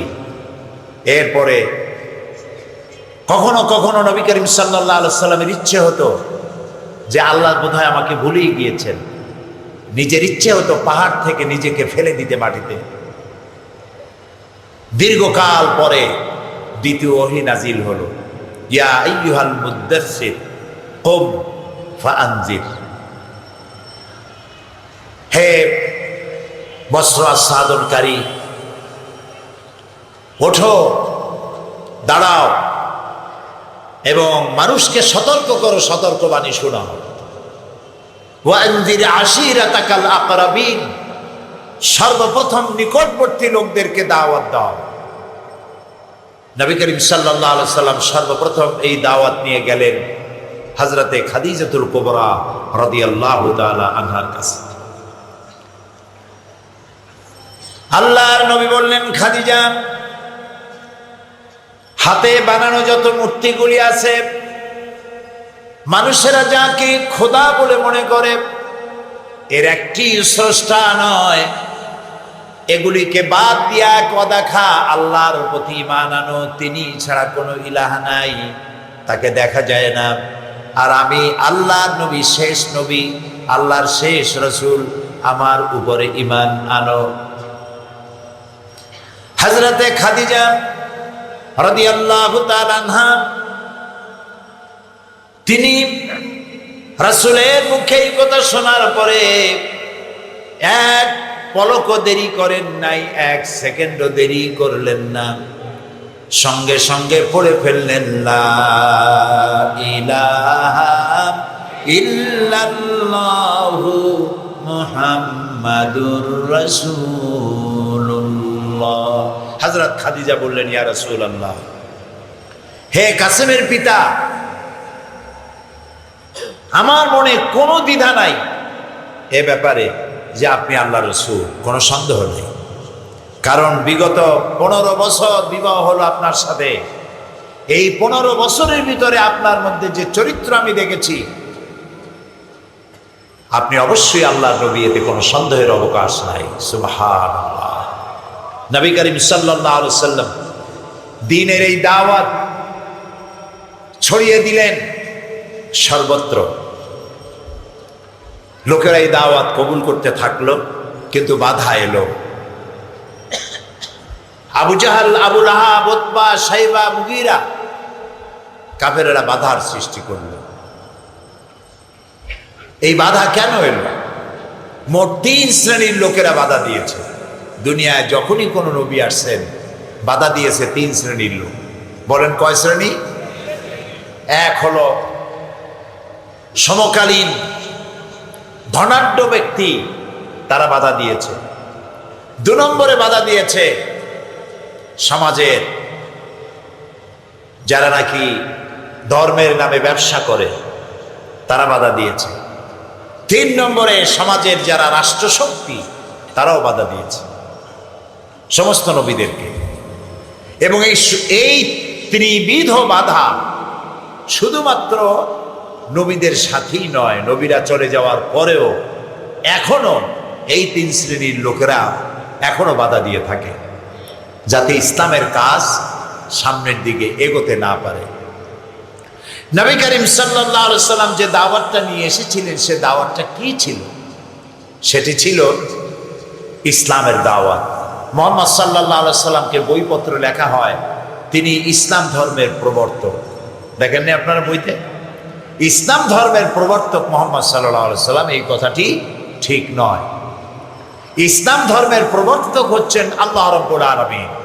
ইসলামের প্রবর্তক কে? আল্লাহ রাব্বুল আলামিন। আর নবীরা হচ্ছেন প্রচারক। এর সর্বশেষ প্রচারক হচ্ছেন মুহাম্মদ রাসূলুল্লাহ সাল্লাল্লাহু আলাইহি ওয়াসাল্লাম। দুনিয়ার সমস্ত নবীদের যে দাওয়াত ছিল, নবী করিম সাল্লাল্লাহু আলাইহি সাল্লামের দাওয়াত এর থেকে ভিন্নতর কিছু ছিল না। তার দাওয়াত ছিল এই পৃথিবীর স্রষ্টা হচ্ছেন আল্লাহ তাআলা। পৃথিবীর স্রষ্টা কে? সবাই বলেন আল্লাহ তাআলা। আর স্রষ্টা যিনি, পৃথিবীর স্রষ্টা যিনি, আলা লাহুল খালকু ওয়াল আমরু, সৃষ্টি যার, আইন চলবে সেই আল্লাহ তাআলারই। এই কথা, এই দাওয়াতই ছিল সমস্ত নবীদের। সমস্ত নবীদের স্লোগান ছিল একটা, 2 রকমের কথা কেউ বলেন নাই। স্লোগান কয়টা ছিল? আদম আলাইহিস সালাম থেকে শুরু করে মুহাম্মদ সাল্লাল্লাহু আলাইহি সাল্লাম পর্যন্ত স্লোগান একটাই ছিল। স্লোগানটা কি ছিল? পড়েন আমার সাথে, লা ইলাহা ইল্লাল্লাহ লা ইলাহা, একটাই স্লোগান, কোনো ইলাহা নাই, কোনো আইনদাতা নাই, বিধানদাতা নাই, শাসনকর্তা নাই, কেউ নাই। কে ছাড়া? আল্লাহ ছাড়া। এই দাওয়াত যখন দিলেন, তিন শ্রেণীর লোকেরা বাধা দিল। প্রথমে বাধা দিল যারা ধনাঢ্য ব্যক্তি, তারা বাধা দিল। তারা বাধা দিল কেন? তাদের বাধা দেওয়ার কারণ এই, তারা মানুষ কেনা বেচা করত, সুদে টাকা লাগাতো। তারা দেখলো আল্লাহ ছাড়া কোনো ইলাহ নাই এবং ইসলাম একটি নতুন আইন দিচ্ছে, তার মধ্যে অর্থনীতি আছে, সমাজনীতি আছে, রাজনীতি আছে। যদি এই ইসলাম চালু হয়ে যায় তাহলে মানুষকে তো আমরা শোষণ করতে পারবো না। সেই জন্য ধনাঢ্য ব্যক্তিরা তারা বাধা দিতে লাগলো। 2 নম্বরে বাধা দিল ধর্মের নামের এক শ্রেণীর ব্যবসায়ী লোকেরা। তাদের অসুবিধা কি? তাদের অসুবিধা হচ্ছে তারা ভাবখানা দেখাতো যে আমরা হচ্ছি আল্লাহর এজেন্ট, আমাদের যদি কদমবুসি করতে পারো, আমাদেরকে যদি হাদিয়া তোহফা দিতে পারো, টাকা পয়সা দিতে পারো, ততই বেশি আল্লাহর নৈকট্য লাভ করতে পারবে। এই মধ্যসত্ত্বভোগী ধর্মের নামের এক শ্রেণীর ব্যবসায়ী তারা দেখলো যে নবীরা এসে মানুষদেরকে ডাইরেক্ট আল্লাহর সাথে যোগাযোগ করাই দিচ্ছে, তাহলে আমরা তো বাদ পড়ে যাচ্ছি। ফাও, আমাদের কাছে লোকেরা হাদিয়াও নিয়ে আসবে না, কদমবুসিও করবে না, টাকা পয়সাও দিবে না, সুতরাং দাও বাধা। এরাও দিল বাধা। 3 নম্বরে বাধা দিল কেরকম তো রাষ্ট্রশক্তি। তাদের অসুবিধা কি? তারা দেখলো মানুষের উপরে যে প্রভুত্ব, আইন তৈরি করে মানুষের উপরে যে প্রভুত্ব আমরা চালাচ্ছিলাম, নবীরা এসে তো মারাত্মক ক্ষতি করতেছে। তারা বলতেছে আল্লাহর আইন ছাড়া কারো আইন মানা যাবে না, তাহলে আমরা কোন কামে লাগি? আমরা কি ফাও? সুতরাং নবীদেরকে মারো, ইসলামী রাস্তায় যারা কাজ করে তাদেরকে পথে বাধা দাও। এইভাবে ত্রিবিধ, 3 জাতীয় বিরোধী শক্তি ইসলামকে আটকাবার চেষ্টা করলো। দেখুন হযরত মূসা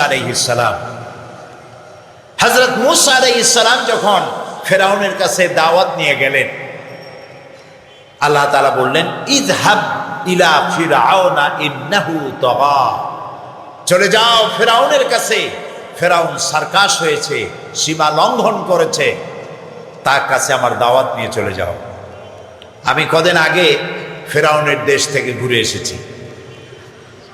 এখানে ফেরাউনের দেশে গিয়ে আমার বাস্তব অভিজ্ঞতা হলো মূসা আলাইহিস সালামের দেশ, ফেরাউনের দেশ, ইউসুফ আলাইহিস সালামের দেশ, হারুন আলাইহিস সালামের দেশ, হযরত ইব্রাহিম আলাইহিস সালামের শ্বশুর বাড়ি মিশর। সেই মিশরে কোরআন শরীফের সাথে রিলেটেড যে জায়গাগুলি, সেই জায়গাগুলি দেখার সুযোগ আল্লাহ তাআলা আমাকে করে দিলেন, আলহামদুলিল্লাহ। পৃথিবীর 4টি মহাদেশের অর্ধশতের উপরে দেশ আল্লাহ তাআলা আমাকে দেখাইছেন, কিন্তু মিশর এর আগে যাওয়া হয়েছিল না। জামিয়া আল আজহার, পৃথিবীর প্রাচীন বিশ্ববিদ্যালয় জামিয়া আল আজহারের দাওয়াতে মিশর ভ্রমণের এক সুযোগ হলো।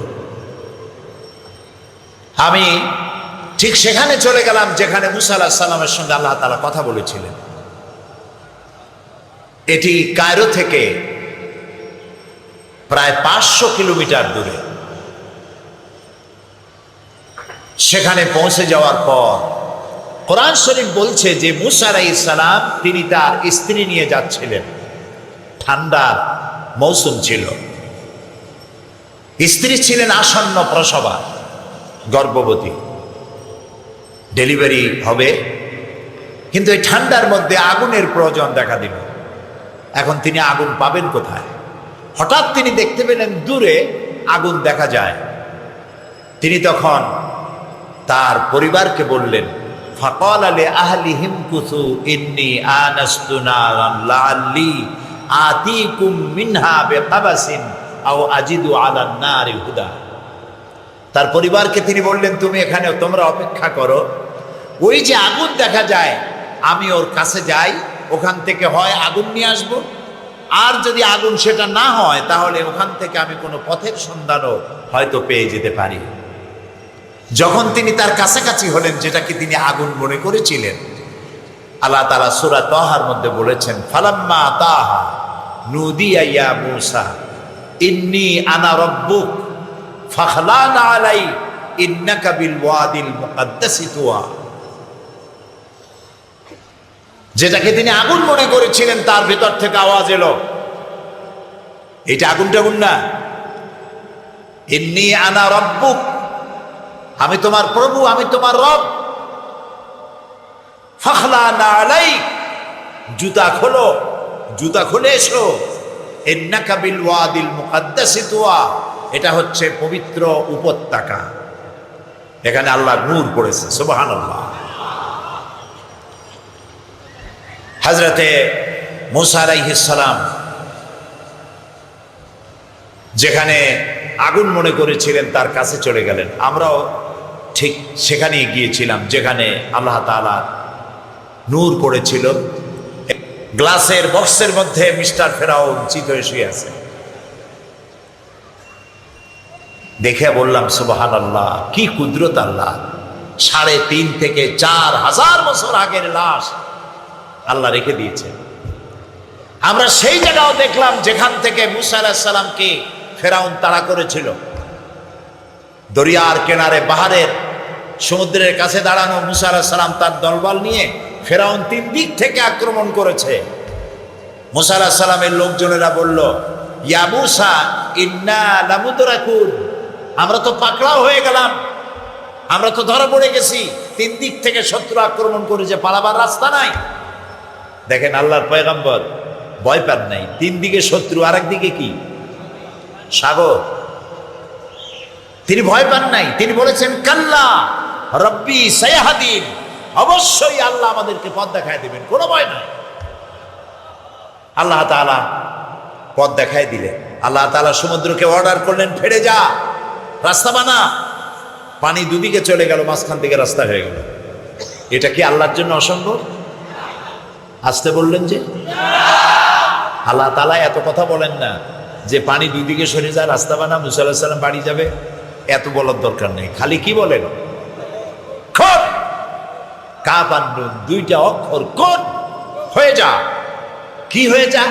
ওটা আল্লাহর ইচ্ছা, যা ইচ্ছা সেটা প্রয়োগ করবেন, বলবেন কোন, দেনান দেয়া হয়ে যায়, মোটাও সময় লাগবে।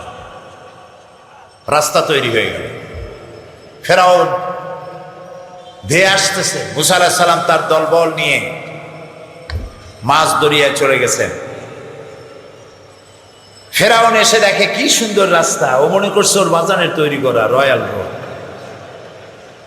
সেও তার দলবল নিয়ে নামছে, ফেরাউনকে, মূসা আলাইহিস সালামকে তাড়া করছে। যেই না মাঝখানে গেছে, আর মূসা আলাইহিস সালাম ততক্ষণে ওপার চলে গেছে। আল্লাহ তাআলা আবারও বললেন কুল। এর অর্থ কি? বাস পানি এসে বন্ধ করে দিল। শুরু হলো তুফান। লোক লস্কর যা ছিল, হাতি ঘোড়া বাঘ ভল্লুক যা ছিল সাথে, সব চূর্ণি খেতে খেতে শেষ। এখন ফেরাউন একা, শুধু ঢেউয়ের তালে তালে ডুবতেছে, জাগতেছে, আর পানি খাইতেছে। পানি খেতে খেতে পেট তো বিশাল মটকির মতো মোটা হয়ে গেছে। নাক দিয়ে পানি পড়ে, চোখ দিয়ে পানি পড়ে। এখন দেখে আর বাঁচার উপায় নাই। বলতেছে, আমানতু আন্নাহু লা ইলাহা ইল্লাল্লাযী আমানাত বিহি বানু ইসরাঈল, আমি ঈমান আনলাম ওই আল্লাহর প্রতি, ওই ইলাহের প্রতি, যার প্রতি ঈমান এনেছে বনি ইসরাঈলেরা। ওয়া আনা মিনাল মুসলিমিন, আর আল্লাহ আমি তো এই কেবল মুসলমান হইলাম, তারপর আরো সুবাও কেন?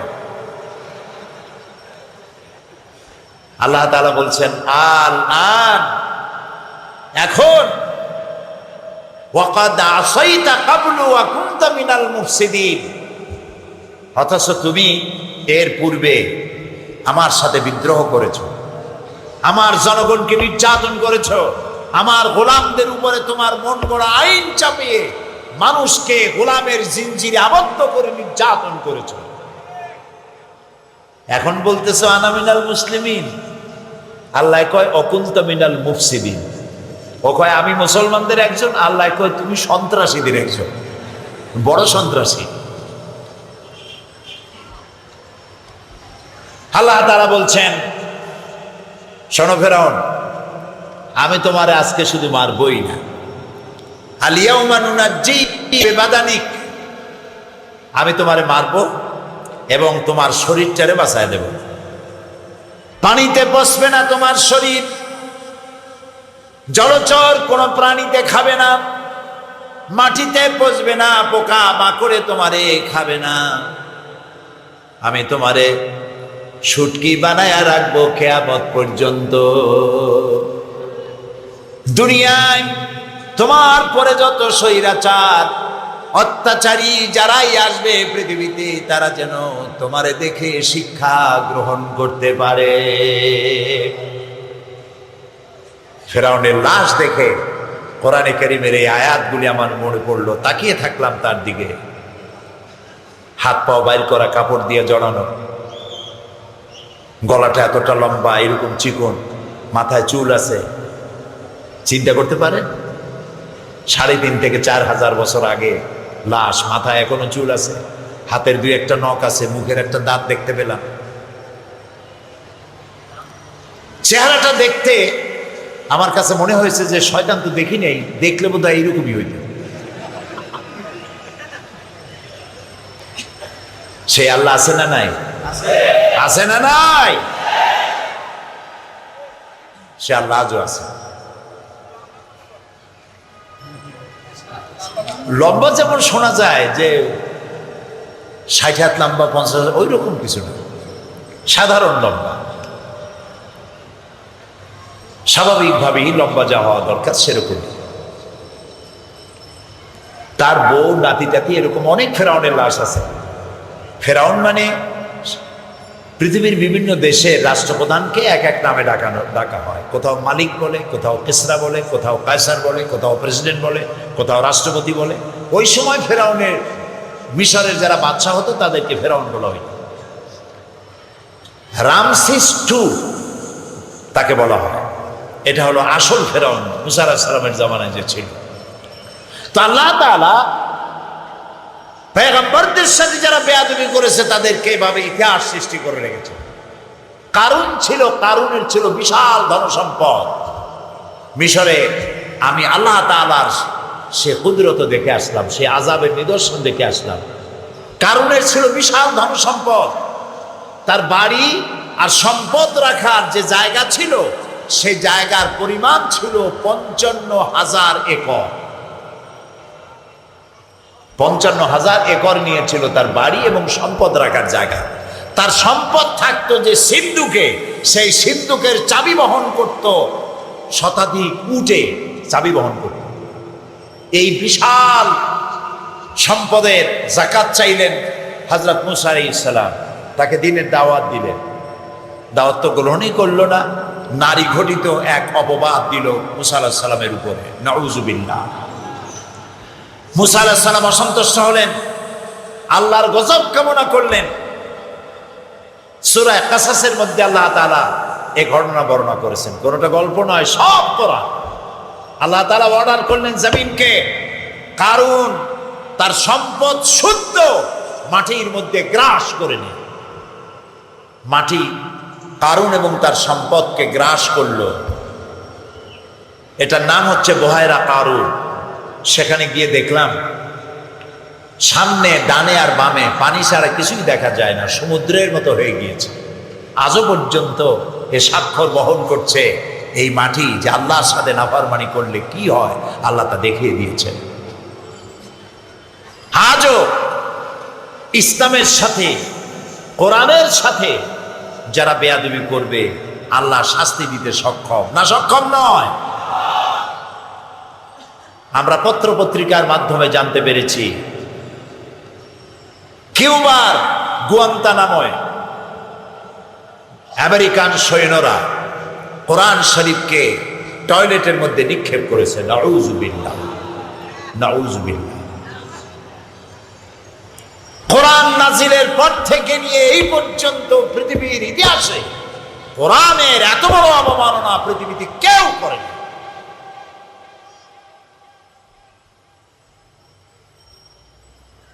এই যে শক্তির বাহাদুরি, কোরআন শরীফের সাথে যে বেহুরমতি করলো, আল্লাহ আছেন না? ফেরাউনকে যেভাবে আল্লাহ তাআলা করেছেন, বুশকে এরকম পারবেন না? পারবেন না? পারবেন না? অবশ্যই পারবেন।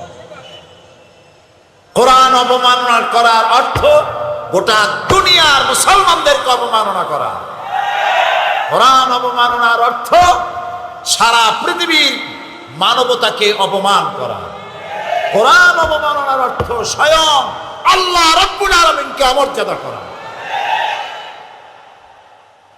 গায়ের শক্তিতে আমেরিকা এখন অস্থির, অনেক সৈন্য আছে, অস্ত্র আছে, দুনিয়া থেকে সন্ত্রাস নির্মূল করতে চায় আমেরিকা। আমেরিকার দৃষ্টিতে মুসলমান ছাড়া সন্ত্রাসী নাই। ওরা সন্ত্রাসী রাষ্ট্রের একটা তালিকা করেছে, সে তালিকার মধ্যে সুদান আছে, ইরাক আছে, ইরান আছে, চেচনিয়া আছে, বসনিয়া আছে, কাশ্মীর আছে, মালয়েশিয়া আছে, ইন্দোনেশিয়া আছে। নেই শুধু সেই রাষ্ট্রটির নাম যেই রাষ্ট্রের জন্মই হয়েছে সন্ত্রাসের মধ্য দিয়ে, সেই ইসরায়েলের নাম নাই। প্রত্যেক দিন অভিশপ্ত ইহুদিরা প্যালেস্টাইনের মুসলমানদেরকে প্রতিদিন মারতেছে, তারা সন্ত্রাসী না।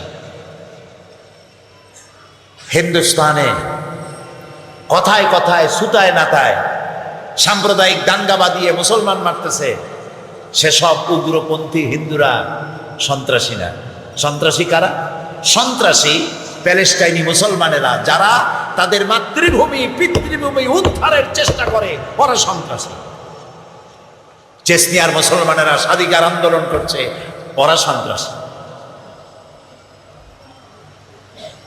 সুতরাং আজ শুধু ক্ষমা চাইলে হবে না, কোরআন শরীফের অবমাননা করে ভুল স্বীকার করলে হবে না।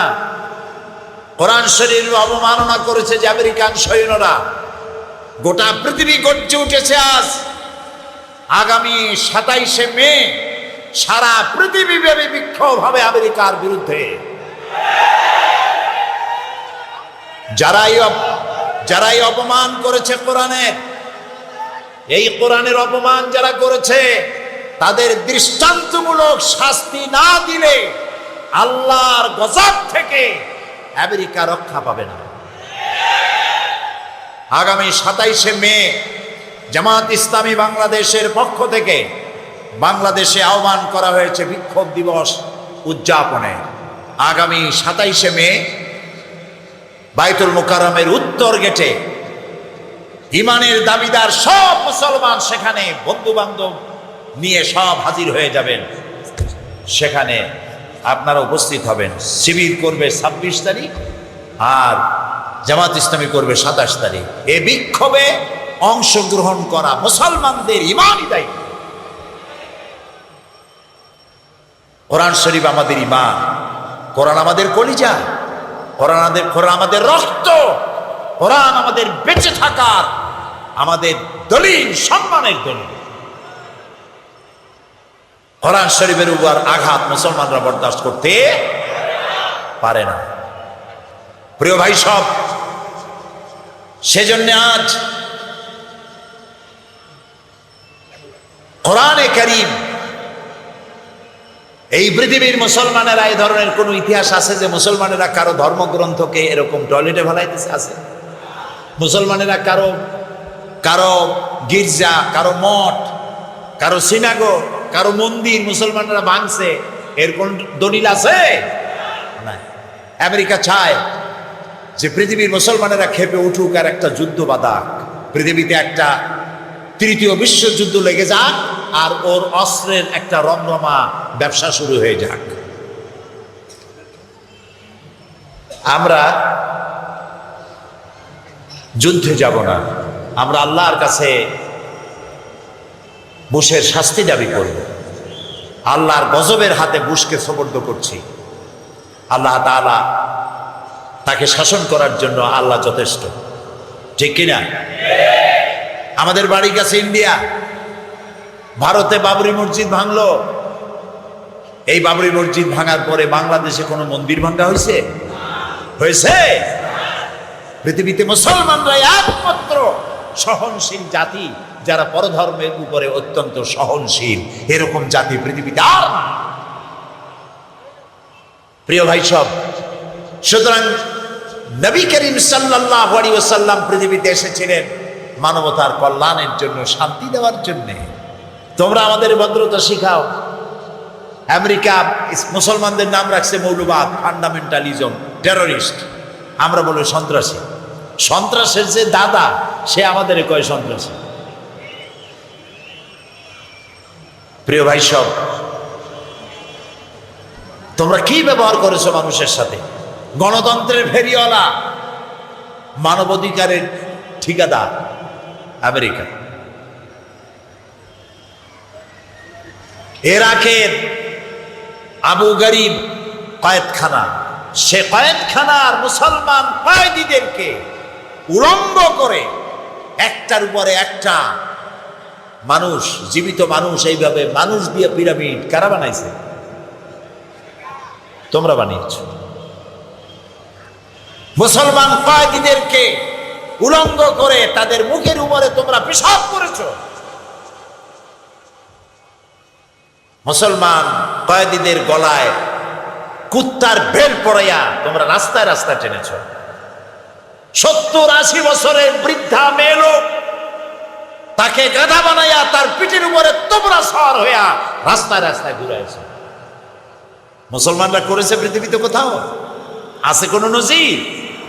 মুসলমানদের কাছে বন্দী হয়ে যখন লোকেরা এসেছে, রাসূলুল্লাহ বলেছেন এই বন্দীদের একটা বন্দী, শিক্ষিত বন্দী, যদি মূর্খ 10টা বন্দীকে অক্ষর জ্ঞান শিক্ষা দিতে পারে, ওর বিনিময়ে তাকে মুক্তি করে দেওয়া হবে, তাকে মুক্ত করা হবে। বন্দীদের উপরে কোনো নির্যাতন ইসলাম করে নাই, মানুষের উপরে শুধু দয়াই করেছে। তো তোমরা চাও কি? কেউ কেউ বলে যে এজন্য তো স্বাধীনতা অর্জন করি নাই, যা হইতেছে দেশে আর থাকতে ইচ্ছা করে না। আমরা বলি যাও না কেন?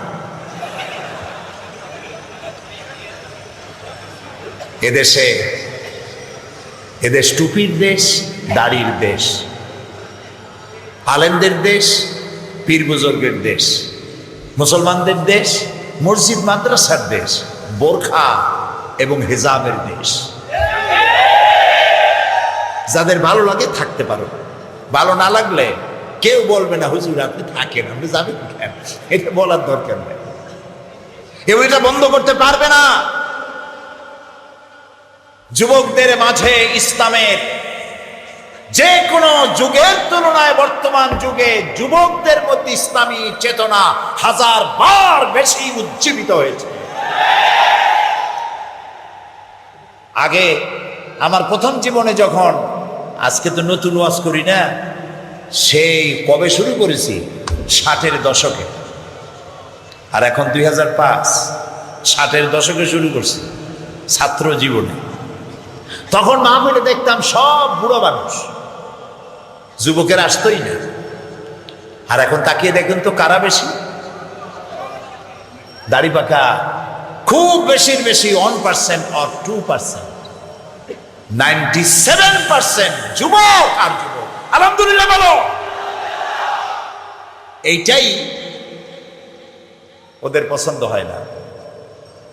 এক শ্রেণীর বুদ্ধিজীবী, কলামিস্ট, সাংবাদিক, রাজনীতি বরদাস্ত হয় না। তাদের কলজে জ্বলে, আজান শুনলে তার মধ্যে বেশ্যার আওয়াজ শোনে। আছে না এখন একটা ওইরকম একটা কবি, কপাল পোড়া, কপাল পোড়া।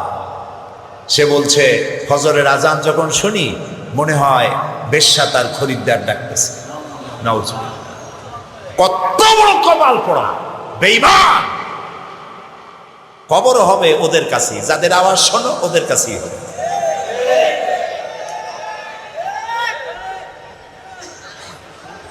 প্রিয় ভাই সব, ইসলাম থেকে দূরে সরাবার হাজারো প্রচেষ্টা চলছে।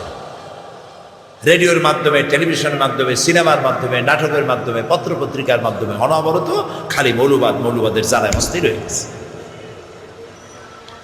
প্রিয় ভাই সব, ইসলাম এসেছে পৃথিবীতে শান্তি দেওয়ার জন্য। আর সেই শান্তি নামাজ, রোজা, হজ, যাকাতি শুধু নয়, জীবনের সব ক্ষেত্রে শান্তি আসবে ইসলাম কায়েম করলে। সেটি হবে ইসলামী সমাজ ব্যবস্থার মধ্য দিয়ে। নবী করিম সাল্লাল্লাহু আলাইহি সাল্লাম প্রেসিডেন্ট ছিলেন। কি ছিলেন? জোরে বলেন। প্রেসিডেন্ট ছিলেন, রাষ্ট্রপতি ছিলেন। আল্লাহর নবী মদিনা মুনাওয়ারায় হিজরত করার পর একটি রাষ্ট্র তৈরি করলেন, ইসলামী রাষ্ট্র, যার সংবিধান হলো কোরআন শরীফ। কোরআনের আইন চালু হয়ে গেল, চুরি বন্ধ হলো, ডাকাতি বন্ধ হয়ে গেল, জিনা ব্যভিচার বন্ধ হয়ে গেল, মানুষ দরজা খুলে ঘুমাবার সুযোগ পেয়ে গেল। বুড়োরা বৃদ্ধ ভাতা পেতে লাগলো, বেকার যুবকেরা বেকার ভাতা পেল। রাসূলুল্লাহ বললেন, মান তারাকা দায়নান আও দিয়ান ফালাইয়া, আমার রাষ্ট্রের ভেতরে যদি কেউ ঋণগ্রস্ত অবস্থায় মারা যায় আর ঋণ পরিশোধের কোনো সম্পদ যদি রেখে না যেয়ে থাকে, তাহলে তার ঋণ পরিশোধের দায়িত্ব আর তার এতিম বাচ্চাদের দায়িত্ব আমি মুহাম্মদ সাল্লাল্লাহু আলাইহি সাল্লাম রাষ্ট্রপ্রধান হিসাবে আমার কাঁধে উঠায় নিলাম। ইসলাম একটি জনক রাষ্ট্র প্রতিষ্ঠা করতে চায়, নবী রাসূলগণ তাই করেছেন। কিন্তু সেখানেও আমার দেশে বাধা। এখানে শুরু হয়েছে ধর্ম নিরপেক্ষ মতবাদ। আল্লাহ যা যা করেছেন শয়তান তার উল্টা আর একটা করেছে, করে নাই? বলেছেন, বলেন করে নাই কিনা? আমরা এক অদেখা আল্লাহকে বিশ্বাস করি। শয়তান আল্লাহর পরিবর্তে মূর্তি বানায়া তার ইবাদতে এক শ্রেণীর লোকদেরকে নিয়ে গেছে, যায় নাই? আল্লাহ যাকাত ভিত্তিক অর্থনীতি চালু করে দিয়ে সুষম বন্টন নীতির ব্যবস্থা করেছেন। শয়তান সুদ ভিত্তিক অর্থনীতি করে গরিবদেরকে শোষণ আর ধনীদেরকে আরো বেশি পয়সা পাওয়ার সুযোগ করে দিয়েছে। আল্লাহ তাআলা খেলাফত সৃষ্টি করেছেন, শয়তান রাজতন্ত্র তৈরি করেছে। আল্লাহ তাআলা দ্বীন ইসলাম দিয়েছেন, শয়তান সেখানে ধর্মনিরপেক্ষ মতবাদ চালু করেছে। ইসলামের উল্টাটাই হলো ধর্মনিরপেক্ষ মতবাদ। এই ধর্মনিরপেক্ষ মতবাদ মুসলমানদের জন্য গ্রহণ করা জায়েজ নাই। কেন নাই? ধর্মনিরপেক্ষ মতবাদটা কি? ধর্মনিরপেক্ষ মতবাদটা হচ্ছে নামাজ রোজা হজ যাকাত করব আমার ইচ্ছে মতো, আল্লাহর কথা মতো। শুনতেছেন কথা?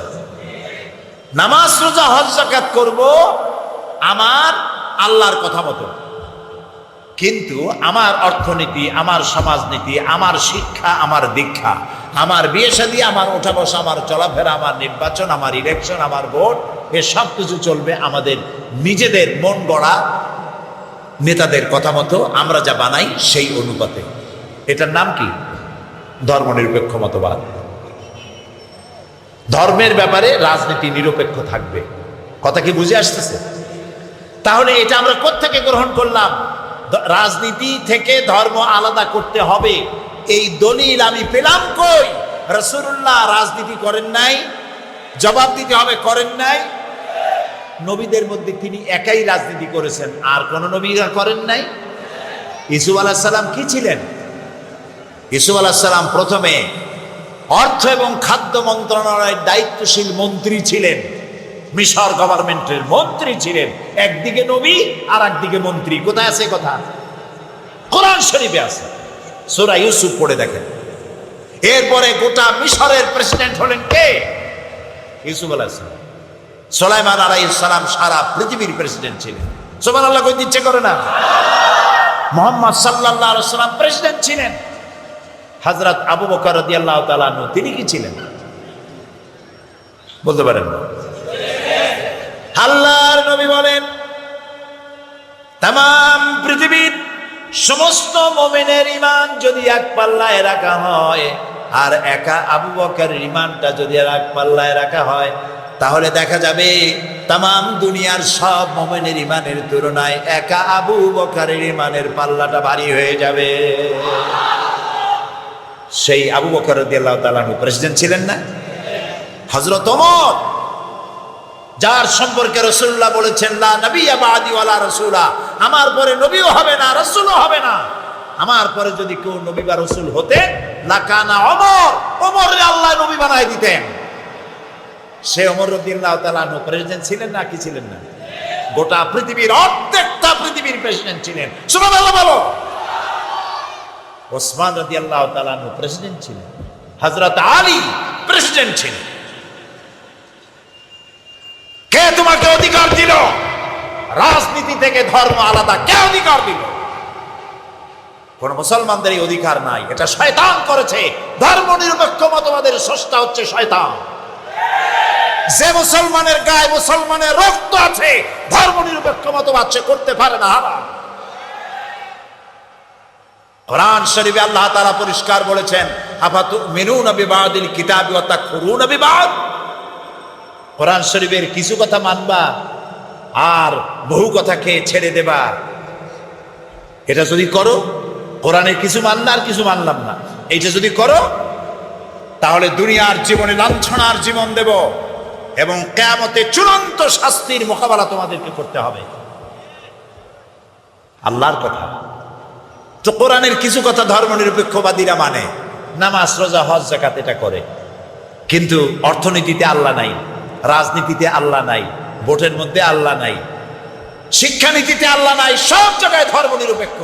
এই ধর্ম নিরপেক্ষ মতবাদ যারা করে, মুসলমান বলে নিজেদেরকে দাবি করার কোনো অধিকার নেই। কোরআন হাদিস অনুযায়ী জীবন চালাইতে হবে। নবী করিম সাল্লাল্লাহু আলাইহি ওয়াসাল্লাম তিনি আল্লাহর দেওয়া বিধান অনুযায়ী দেশ পরিচালনা করেছিলেন, কোরআন দিয়ে করেছিলেন। শান্তি ফিরে আসলো, চুরি ডাকাতি বন্ধ হয়ে গেল। আল্লাহ তাআলা বলছেন, ইযা জাআ নাসরুল্লাহি ওয়াল ফাত ওয়া রাআইতান নাসা ইয়াদখুলুনা ফি দীনিল্লাহি আফওয়াজা। যখন আল্লাহর পক্ষ থেকে মদদ আসবে, বিজয় আসবে, তখন দেখতে পাবে দলে দলে লোকেরা ইসলামের মধ্যে প্রবেশ করতেছে। মদিনার জীবনে রাসূলুল্লাহ যখন 10 বছর পূর্ণ হতে যাচ্ছে, তখন দেখা গেল মদিনার আশেপাশে আর কেউ কাফের ছিল না, সব মুসলমান হয়ে গেছে। সুবহানাল্লাহ, সুবহানাল্লাহ। কারণ তারা দেখতে পেল ইসলামের অর্থ হাত কাটা শুধু নয়, ইসলামের অর্থ রক কাটা নয়, ইসলামের অর্থ খুন করা নয়, ইসলামের অর্থ মারামারি নয়। ইসলাম যুদ্ধ করে না, যুদ্ধ বাধাই দিলে জবাব দেয়। কথা বুঝতে পেরেছেন? রাসূলুল্লাহ যত যুদ্ধ করেছেন, গায়ে পড়ে যুদ্ধ করেছেন, আক্রান্ত হয়েছে, জবাব দিয়েছেন। সুতরাং মানুষের তৈরি করা মতবাদ দিয়া পৃথিবীতে শান্তি কোথাও আসে নাই, আসবেও না। আমরা কি শান্তি চাই? আমি জবাব চাই, আমরা কি শান্তি চাই? কারা কারা শান্তি চান? সবাই চাই শান্তি, হাত নামান। সবাই চাই শান্তি। এই শান্তি কিভাবে আসবে? এই শান্তি কিভাবে আসবে? আসুন আমরা সবাই মসজিদে গিয়া শান্তি শান্তি শান্তি জিকির করি। এই শান্তি শান্তি জিকির করলে মাথায় যন্ত্রণা হবে, অশান্তি আরো বাড়বে। শান্তি হবে কি করলে? শান্তি হবে আল্লাহর আইন দিয়ে এই পৃথিবীকে পরিচালিত করতে পারবে। সেই জন্য আজকের যুবকেরা তোমরা জানো না আল্লাহর কাছে তোমাদের কত মর্যাদা। আগেই কও আলহামদুলিল্লাহ। তোমাদের মর্যাদা আল্লাহর কাছে অনেক বেশি। আল্লাহর নবী বলেছেন,